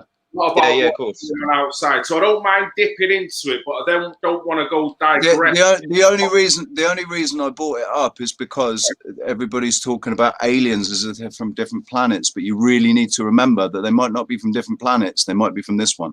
They might have always been here. They might have this, or they might come from a different realm outside of this one. But it's not a planet. Considering ultimate possibilities, infinite possibilities. None of any of us can actually say with any certainty what is going on. So I'm not saying anything with anything behind me, nor should you or Rob or Steve or anyone else. Not at all. Add certain bits of information to the table and let other people make their own mind up as to what they truly believe. But all I would ask is that basically on the 16th of this month, there's a new documentary coming out from Third Phase of the Moon, and it's going to be epic. I know that. I've seen the trailer for it. It's going to be absolutely epic. And that, to be honest with you, in a nutshell, if you watch that, or even their channel, I mean, they do exactly what you just said, Phil. They get information, they get home videos and stuff like that, and they go through it. They take it to a researcher like with CGI and all that. I don't know. I'm not like you. I'm not a technophobe. Like, but did you know did you know that they've also been caught basically staging their own videos as well? They've been caught out doing it. And they've been caught out and called out. It was actually one of my friends, Alien Addict. He's got a channel. Alien Addict's got a channel. Yeah, I follow him. Yeah, he called them out, mate. He called out Third Phase of the Moon and Secure Team 10. Yeah, Secure Team 10 is a lot of like that's a little nonsense. But like he just put any video up that he wanted basically, and was like, yeah, it's real. But what I'm saying is, Third Phase of the Moon and Goofon, they do exactly what Phil's just said. Is basically they get the information, they don't just run with it. They go and examine it. They go and take it to a credible guy, and if it looks like it's not hoax, then they put it up. All right, have they put a hoax video up? Possibly. I'm not saying they haven't, but that's not for me or anyone else to like say really, because we don't know. You know what I mean? But what I do know, and what I've been following them for the last probably 2 years now, is that they definitely don't just run with a story. They go in depth with it, and like for example, they found a pyramid in Hawaii. Well, it's not exactly a pyramid, but it's what looks like a pyramid, and it's on their channel, and it's actually Brent and Blake at that pyramid, like stood there in front of it. So there's definitely is I don't know, it's just weird, it's mind blowing. And some of the things they've got on their channel is just mind blowing. You'd be like, wow, like I was as well.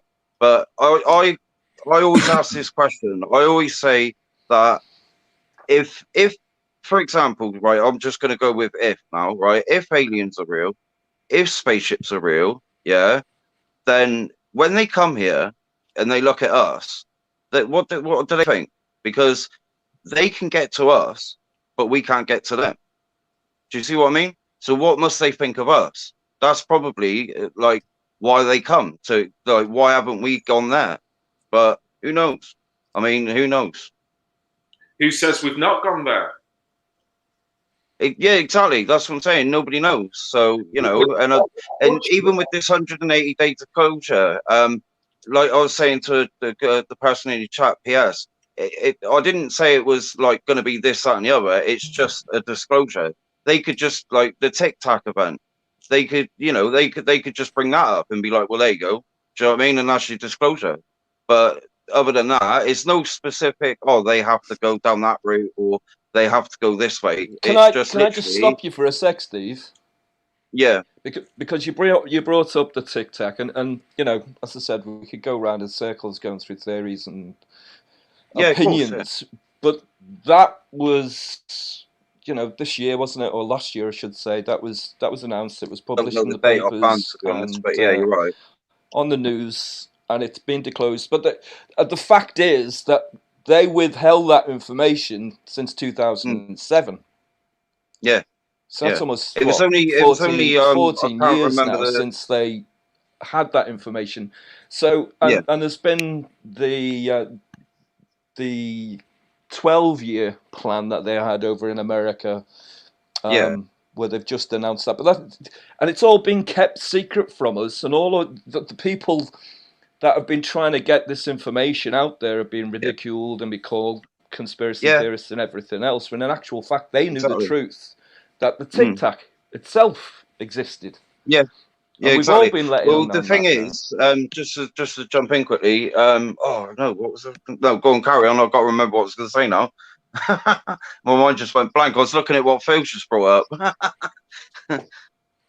Sorry, guys. I've just literally, while you guys were talking, I've just alluded to something that the Sumerians had documented about a 10th planet, and ironically, that it never really surfaced in our consciousness until the late, was it 20th century?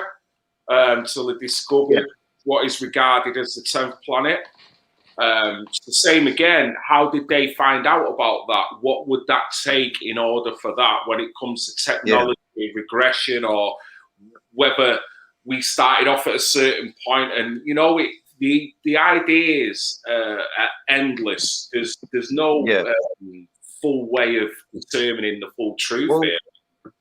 Me personally, I'm not so bothered about aliens, like as in like people or whatever, like green men or anything like that. I'm not bothered about that. What my interest in ufology is the technology. Like, I'm not very technical. I'm not very good like with technology and stuff. But if they have, well, basically, if they're saying they've already captured like Roswell and things like that, they must have got something off of that. If they did, I mean, whatever. I don't know. I wasn't there. But if they've actually captured these flying saucers or whatever, then they must have some tech from it. And the other thing I was just going to jump in and say was NASA screwed up the other day, big time. There's a person for Third Phase of Moon that watches the ISS. Very like all day, all night, like studies it all day, all night, watches the live feeds and everything. And there was, I don't know if it was a planet, I don't know what it was, but they don't know what it is either. But it basically resembled a massive craft that comes into frame, like towards the ISS, and then all of a sudden just backs off. Like, do you know what I mean? It's huge. It was on, I don't know if it was on Goofon or Third Phase, but while I've been looking up, where's Double O gone? He's just shut off. I don't know. Right. Oh, he has gone, yeah. Sorry, he's just literally gone offline now. Mine's a bit delayed. While you were chatting anyway. Carry on, sir. I didn't mean to break what you were saying. I just visibly noticed. No, that's fine. I can't remember if it was on Third Phase of Moon or Goofon. I'm just looking through now on YouTube on my telly, but it was one of them, and it you can see it. It looks like, how can I explain it? It's huge. You can't miss it. But what the astronaut did was try to put his hand over the camera at one point on another video, which NASA they leaked it out. Is you can see like this little craft, just it's not, you know, in the distance, it's not very big, and then the mic cuts off, and then all of a sudden the astronaut's hands like that, but you can still see her on the back of it, and it's just like they're on borrowed time as far as I'm like from what I've been witnessing on here, but with the aspect, and that's why they've come up with this 180-day disclosure. You can Google it now and put it up. Is like I say, I mean, I'm not saying they have to do this, that, and the other. I don't know what that disclosure could be, but they have got in within 180 days of like a couple of weeks ago. I think it's like, when was it? Someone said the date, but I can't remember now. But it is literally like within the 180 days they have to come out with something, be it old news, maybe new news, who knows? But they have to come out with something, and they got 180 days to do it. So at the end of the day, the way, like I say, the way I look at it, I'm not bothered about who's flying the spaceship. I just want to know what technology. Like, can you imagine if what they say is true? I mean, I'm a believer, but I'm also a skeptic. You know what I mean? I'm like, because I've not had an experience, so I'm like, well, yeah, when I see it, that'll be my confirmation, so to speak. But the reason why I brought up Stephen Gear earlier on was he's got this C5 contact app. It costs you £10, but I downloaded it and it didn't work for me. So I'm not saying that everyone should go and get it, but there was it's called a CE5 contact event, and it's basically what it is. It's the only way I can explain it. It's like a dating app type thing, but not, if you know what I mean. It's like a group of people get together, and then like they go into a field and meditate, and they basically like they have contact with a UFO. And in one of the documentaries that Stephen Gear just did, I've watched 3, so I can't remember which one it was in. He suggested, whether it's true or not, I wasn't there, I don't know. But he suggested that there was a guy at one of these CE5 events that was completely deaf.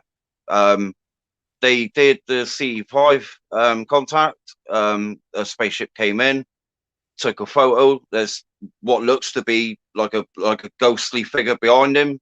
After the CE5 event, he took his hearing aids out and apparently he could hear. So I don't know. I don't know if that's true. It was from Stephen Gear's mouth himself. So I personally, I would go with it, but I mean, I don't know. So, but yeah, I mean, there's the new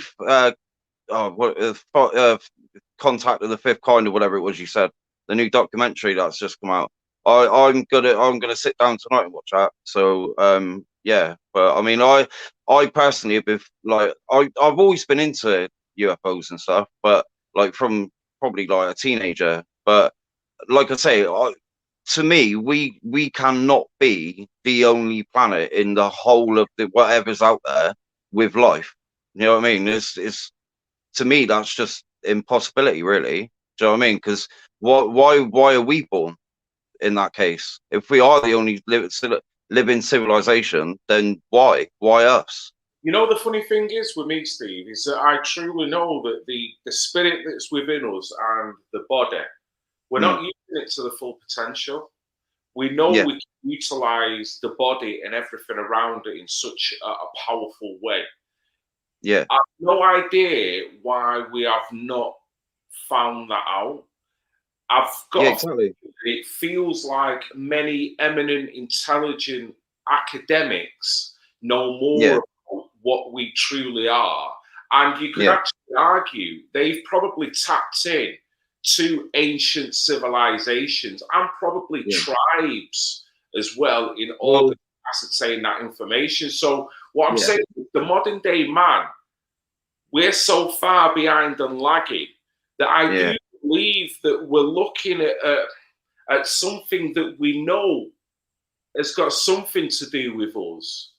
But because we're at such an adolescent stage in our consciousness, maybe we just can't interpret it yet. But academics seem to have a bit more of a leg up on the information, and we're just having all kinds of information, disinformation, just discombobulated us all. But I think we essentially know the answer. Yeah. Well, the way you're explaining it is, so I heard someone explain it this way, the exact same way as what you've just explained it, but with the phrase of, it's like a 2-year-old hanging off its mother's like apron, grabbing the food as it's coming down. Do you know what I mean? And it's basically that's what we are. We're just like we're grabbing at coattails and hoping that something good falls in our lap. But to be honest with you, like I say, I'm just waiting for this 108 days, like and just to see what comes out. I mean, like I say, are they going to give us something we already know? Maybe. Are they not? I don't know. So, but I just wanted to come on and say that I personally feel I would check for third phase of Moon. I understand that 007's mate, Alien Addict, is called him out the other day apparently, but I'll be honest with you, I'm not saying he's not telling the truth, but I've been watching Third Phase of Moon solid now for like the last 2 years, and I've not heard that, so I don't know. But like, I'm not saying he might have, I don't know, but I haven't seen it. So, but he was only on the channel on the panel the other day, so I don't understand what was going on with that one. But I would urge you to check them out and Goof On, because to be honest with you, they at the moment are the two like #1 channels, and they get like, I mean, I don't know, like stupid amount of views. Like it's just crazy. But then they do, like I say, they go through everything, like, and they take it to a CGI guy, and they're like, "There you go, have fun," you know what I mean, and see what you can come up with. And if it turns out it's a fake, yeah, they might put them up. Who knows, you know? But I can't say definite that they have. Like, so. I mean, it's really difficult, particularly when you want to believe as well. And I was saying a few weeks ago when I first touched on this subject, and then Rob, if you want to come in and speak, but it's got to be difficult at this point in time now to actually prove the validity of UFOs, extraterrestrials, whatever you want, because technology has never been so luscious. No, All can provide something that is going to pull the wool over someone else's eyes somewhere else. And, you know, when I used to really research this in the 90s, I'll be honest with you, Stephen, sorry to swear here, but you know what really used to piss me off is when you got people that purposely used to put up stupid, dumbass videos. And I know everyone wants a laugh, but as much as they want a laugh, that is discrediting what is an honest question as well. So, sorry, mate. With that, I'm going to let Rob come in a little second just to see if he's got something to say here, mate. What I say? Yeah, we've kind of touched on a lot of stuff. As far as Third Phase of Moon goes, Steve, I've been following them for years, and it's like with anything, there's always going to be.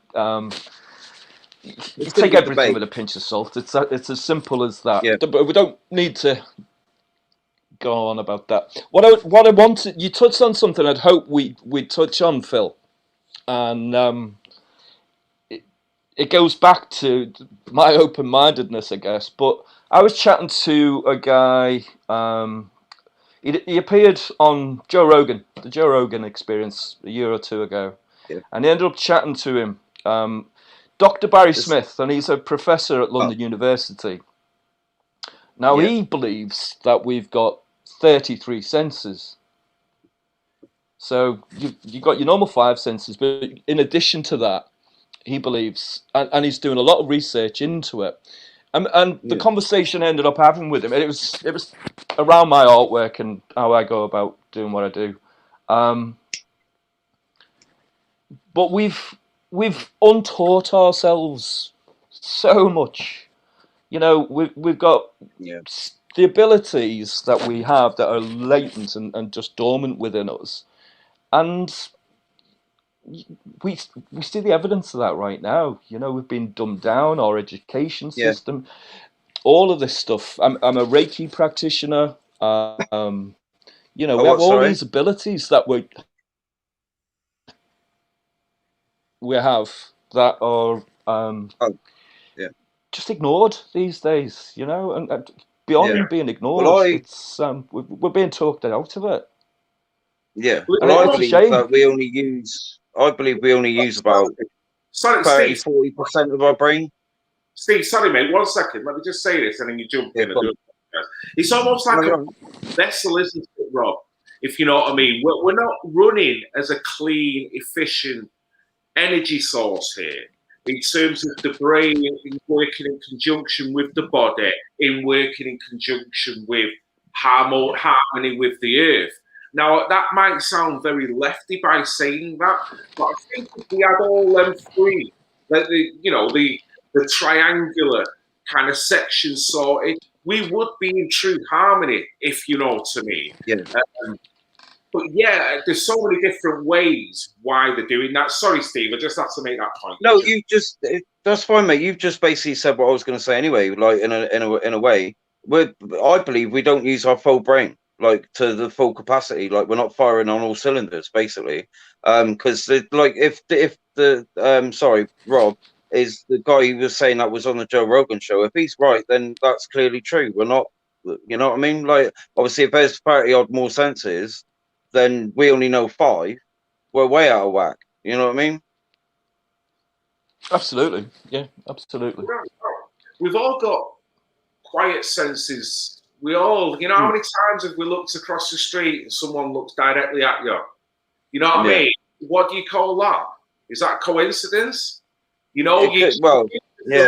Call you the moment you're thinking, just stupid shit that happens to all of us in many different ways, but same as what we were talking about before, Rob. Just like a UFO, we'll put it down to whatever. We'll it doesn't fit within our belt of what we class as reality. And that is the shame about things, because if we was to embrace that, you never know, we may open new channels to our consciousness on what we're truly capable of being. Yeah. Well, have you seen... oh, go on. Sorry, Rob. Go on. You just summarised exactly what the conversation come to with Dr. Barry Smith, which is that I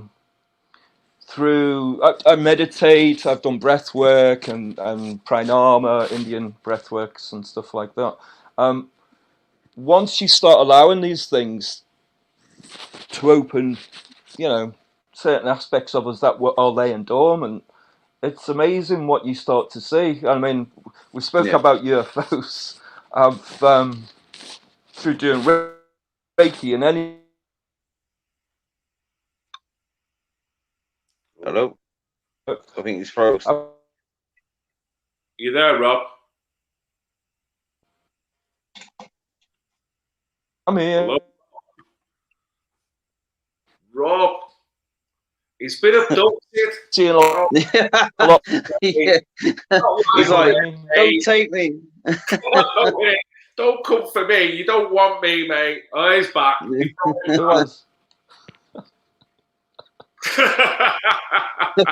What's going on? You kind of froze midway through, and you were like that, and it looked blurry. All right, you took me up. We need to get some regression going here now. We need to find out what just happened in them 30 seconds. You've probably been gone for 5 days. Yeah, let's say, yeah. I was clean shaven before this. Brilliant. Excellent. I was better looking before this, so yeah. Well, I'll tell you what, I mean, I've loved this chat, and I could go in all different corners of different phenomenons and things like that, because it all really leads to the same thing, that there's so much out there that we don't consider. And if anyone was asking the question before, why I'm going through different avenues now with this podcast, is because we don't, as human beings, what we tend to be doing now, Rob, and you'll say the same, as much as you're learning, as much as Steve looks into what he does, we're so very distracted on low vibration information at this point. And that, for me, I can't sit in, because I'm not being able to clarify what's going on with that amount of energy, looking at it or observing it from that position. Absolutely. So I'm move myself and talk about other things that will expand myself, which will give me a breath of fresh air to come back to that. Now, I don't know if that makes any sense to you, but it's refreshing nonetheless. Your surgery from a couple of nights ago, where you invited people to just come and talk about how they feel, by the way, I love that, bud. I absolutely love that. Kaz was there, opened up, and we need that, I think, What was that? Sorry, I've only just seen today. Need that. Oh, really, Steve? Right, well, what it was It was just just a sec, food. Sorry, mate. I've been following you for a while. I was following you from like when you were commenting on Tommy Robinson and all that. I feel like probably about 2 years I've been following you. But like I'm like not because I've gone back into the UFO side of things. I've kind of steered away from everything else, so I haven't really noticed. That's fine, mate. That's right. No, what it was, I mean, Rob puts it as a surgeon. It probably was when you think about it that way. All it was, mate. Dr. Phil. Yeah, Dr. Phil. Jesus. Don't let me put my gloves on, mate. You don't want me anywhere near you.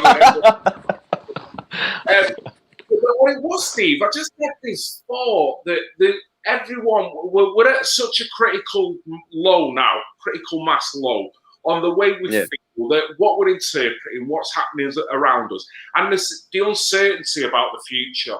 So instead of me just doing what I normally do when I decide to have invited guests, is get an A-lister from here, get a YouTuber from there, and what do you think? And let them, articulate themselves and pontificate all over the place.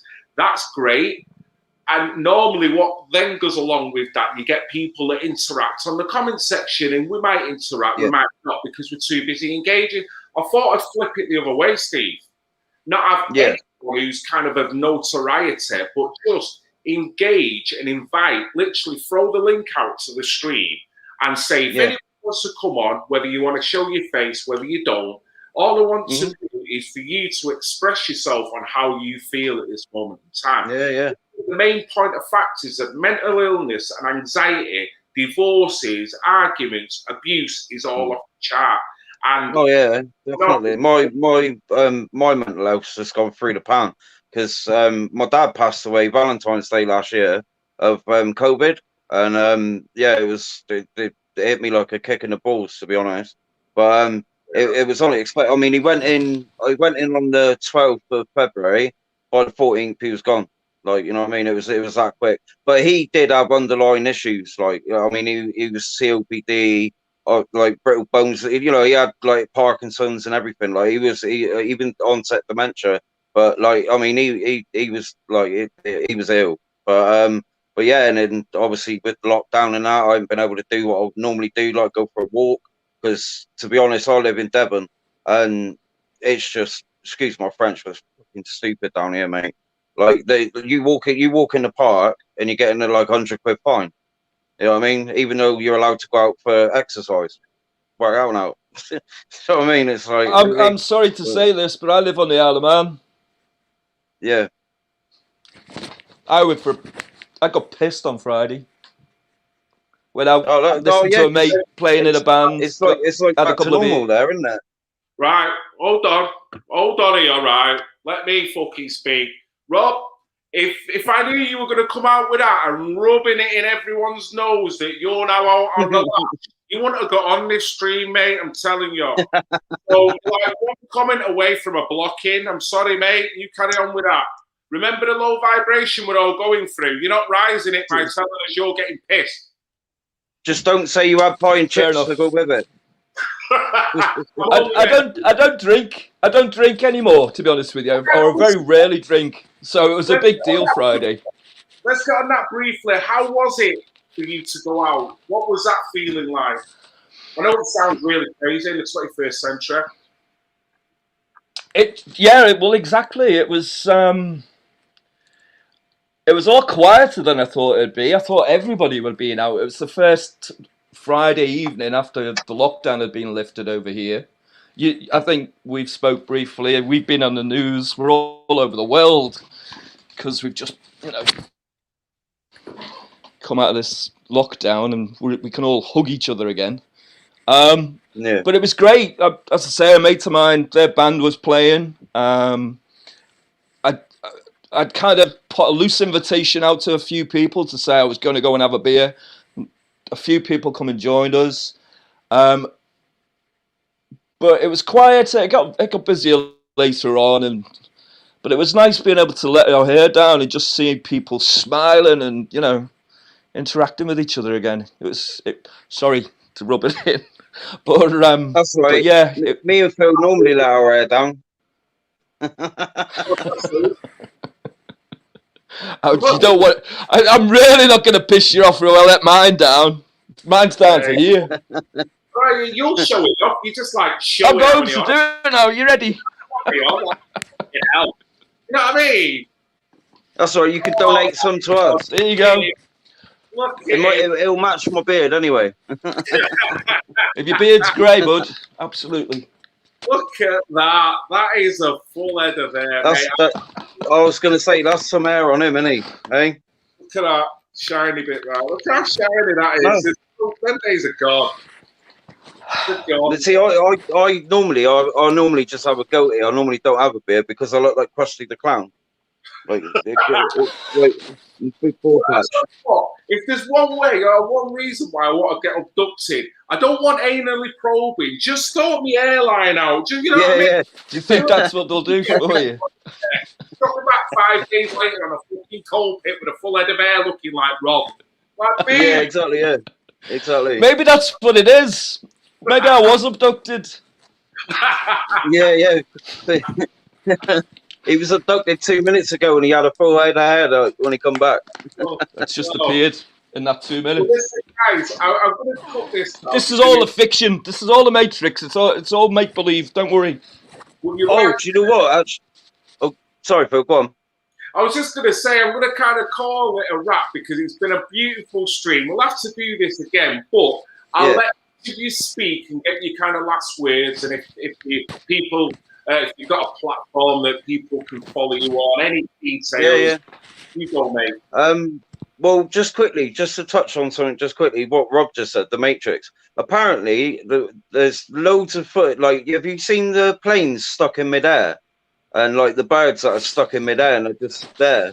Right. Oh, you're on that flat earth stuff now. I'm going to switch. Oh, off. no, I'm not. No. But I watched a couple of YouTube videos where like it looks like the birds just like that, just in midair and that. But no, it's wicked. But yeah, just like to wrap it up. So I just when he said Matrix, it popped in my head. But yeah, I mean, if you want to follow me, my channel's my name. All I do is a gaming channel at the minute, but it's going to be turned into a hunting channel soon. A catch and cook. Basically, what it'll be is me hopefully going camping. I am going. Have you heard of the PTSD camp up in Bath? Yes. I'll be going there on the 6th of March to do a video. I'm hoping anyway. Shooting the rats, basically getting the rats out of off the farm and that. So that would be my first like video for. Obviously, I'm not going to catch and cook them, but but yeah, it'll probably get like rabies or something off it. But no, I'll be hopefully turning my channel into from a gaming channel for the like PlayStation and Xbox and virtual reality and stuff like that is what I do on there.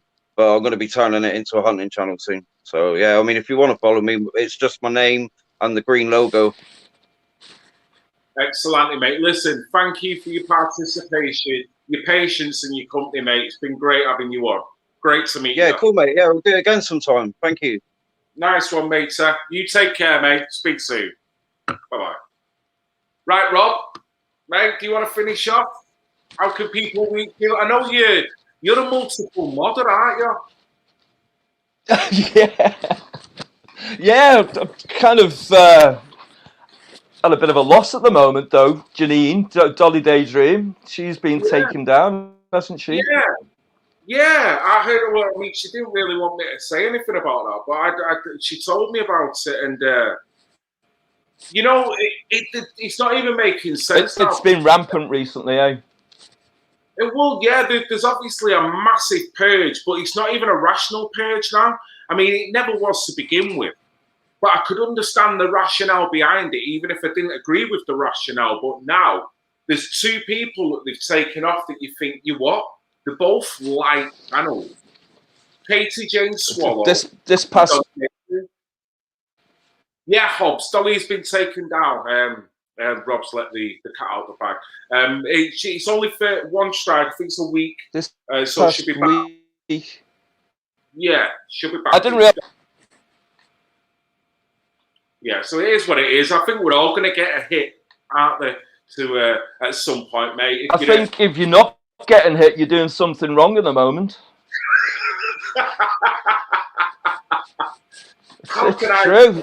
Like half the people I'm sub to are on some kind of ban in this last week or so. It's been crazy, you know. Yeah. But that's probably says more about me and what I'm into than them, to be honest with you. Hey, you're gonna get a bad reputation. All these people getting banned around. You know, anyone who's. Do I look like I care? Look at me. Do I look like I care? Right, you know. Mate, it's been a pleasure having you on, Rob. It has been an absolute pleasure. Thank you for your time and patience. Listen, in the future, I'm going to have to make you a mod on mine. I'm going to have to set up a few mods because I've only got Great Britain at the moment, and I'm feeling jealous. I've got half a dozen people with blue spanners to then take the spanner off them.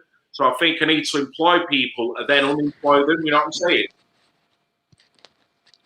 I don't know whether I've got the time, Phil. Well, I can see, mate. I can see what's going on here. You know what I mean? It's understandable. You know, absolutely. With all the various stuff going on. Look, Great Brit. She's a power hungry. I'm watching her this afternoon. Who's that? Katie Jane?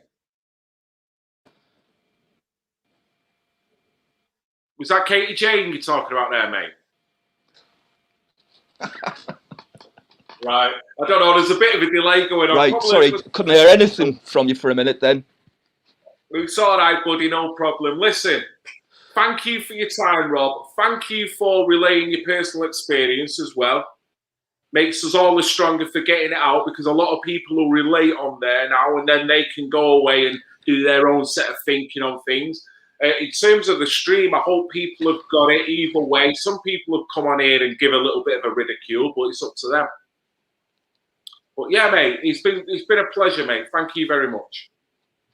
Look, can I say, before I go, to anybody that's worried about this stuff out there, an 11-year-old lad, he wasn't bothered, and I've spent the last 40-odd years not being worried about it. Okay, nobody should be worried about what's going on. If anything, it should just, you know, in the film that I did, I closed saying, just ask questions. You know, as a society, we seem to have stopped asking people questions. It's our responsibility to start asking questions. But don't worry about it. As far as I'm concerned, these guys, if they exist, then sleep well and don't have any nightmares, you know? Don't have nightmares. Well, oh, look who pops up. Look. The psychic waves have kicked in. Our Dollar? Yes, Dollar. I've nicked your moderator, Dollar. We were talking about you. Yeah, she must have sensed us talking. You're trying to poach me. Well, she should have sensed it earlier.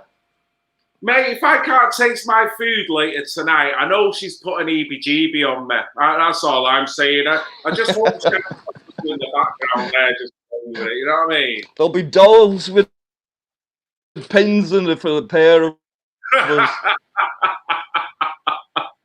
Oh, mate. But it's been a pleasure having you on, Rob. Keep doing what you're doing, and you make sure you enjoy your lockdown. I have no idea. Or release from lockdown into the free world, mate. You take care, and we speak soon, yeah? Again, buddy. Nice one, pal. Nice one. All right. Whoa. Yes, 21.3k subs and going strong. Gale, Red Pill, Phil. Thank you. Thank you for all the support. There's something nice on this channel.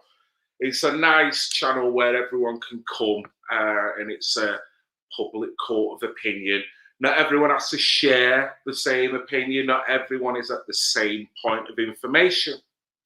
No one's at the top of the tree. No one's at the bottom of the tree. Same as the same statement I'm going to start, that I started with, I'm going to end with. The man that knows something knows that he knows nothing at all. So, yes, bless you. Bless you, Janine. Nice one. And thanks again to everyone who's jumped in. 007. Thanks again to Steve. And obviously to Rob as well. Fantastic topic. Could do so many more of this. Have so many people like yourselves. If you maybe want to jump in on the next one, let me know in the comment section. If you'd like to jump in, we'll maybe do another one all over again. Fresh clips, new topic, whatever you want, and jump in. This is your channel. This is a vessel, a conduit, okay? So treat it as such, guys. Remember that. These topics are for everyone. So thank you very much for engaging in this. Thank you for having the constant support for this channel. As ever, thank you to Great Brit, Katie J. Swallow, and all known affiliates, and new subbers, old subbers. I love you all, okay? Thank you all very much. We'll speak soon. There'll be another, as Rob said, there'll be another surgery commencing in a few days' time. So it'll be time for Red Pill Phil to get his rubber gloves on. That is sick. See you later, guys. Love you all. I love you all. I love you all. I love you all. I love you all. I love you all. I love you all. Even the pissing haters. I love you all. I love you all. I love you all. I love you all. I love you all. I love you all.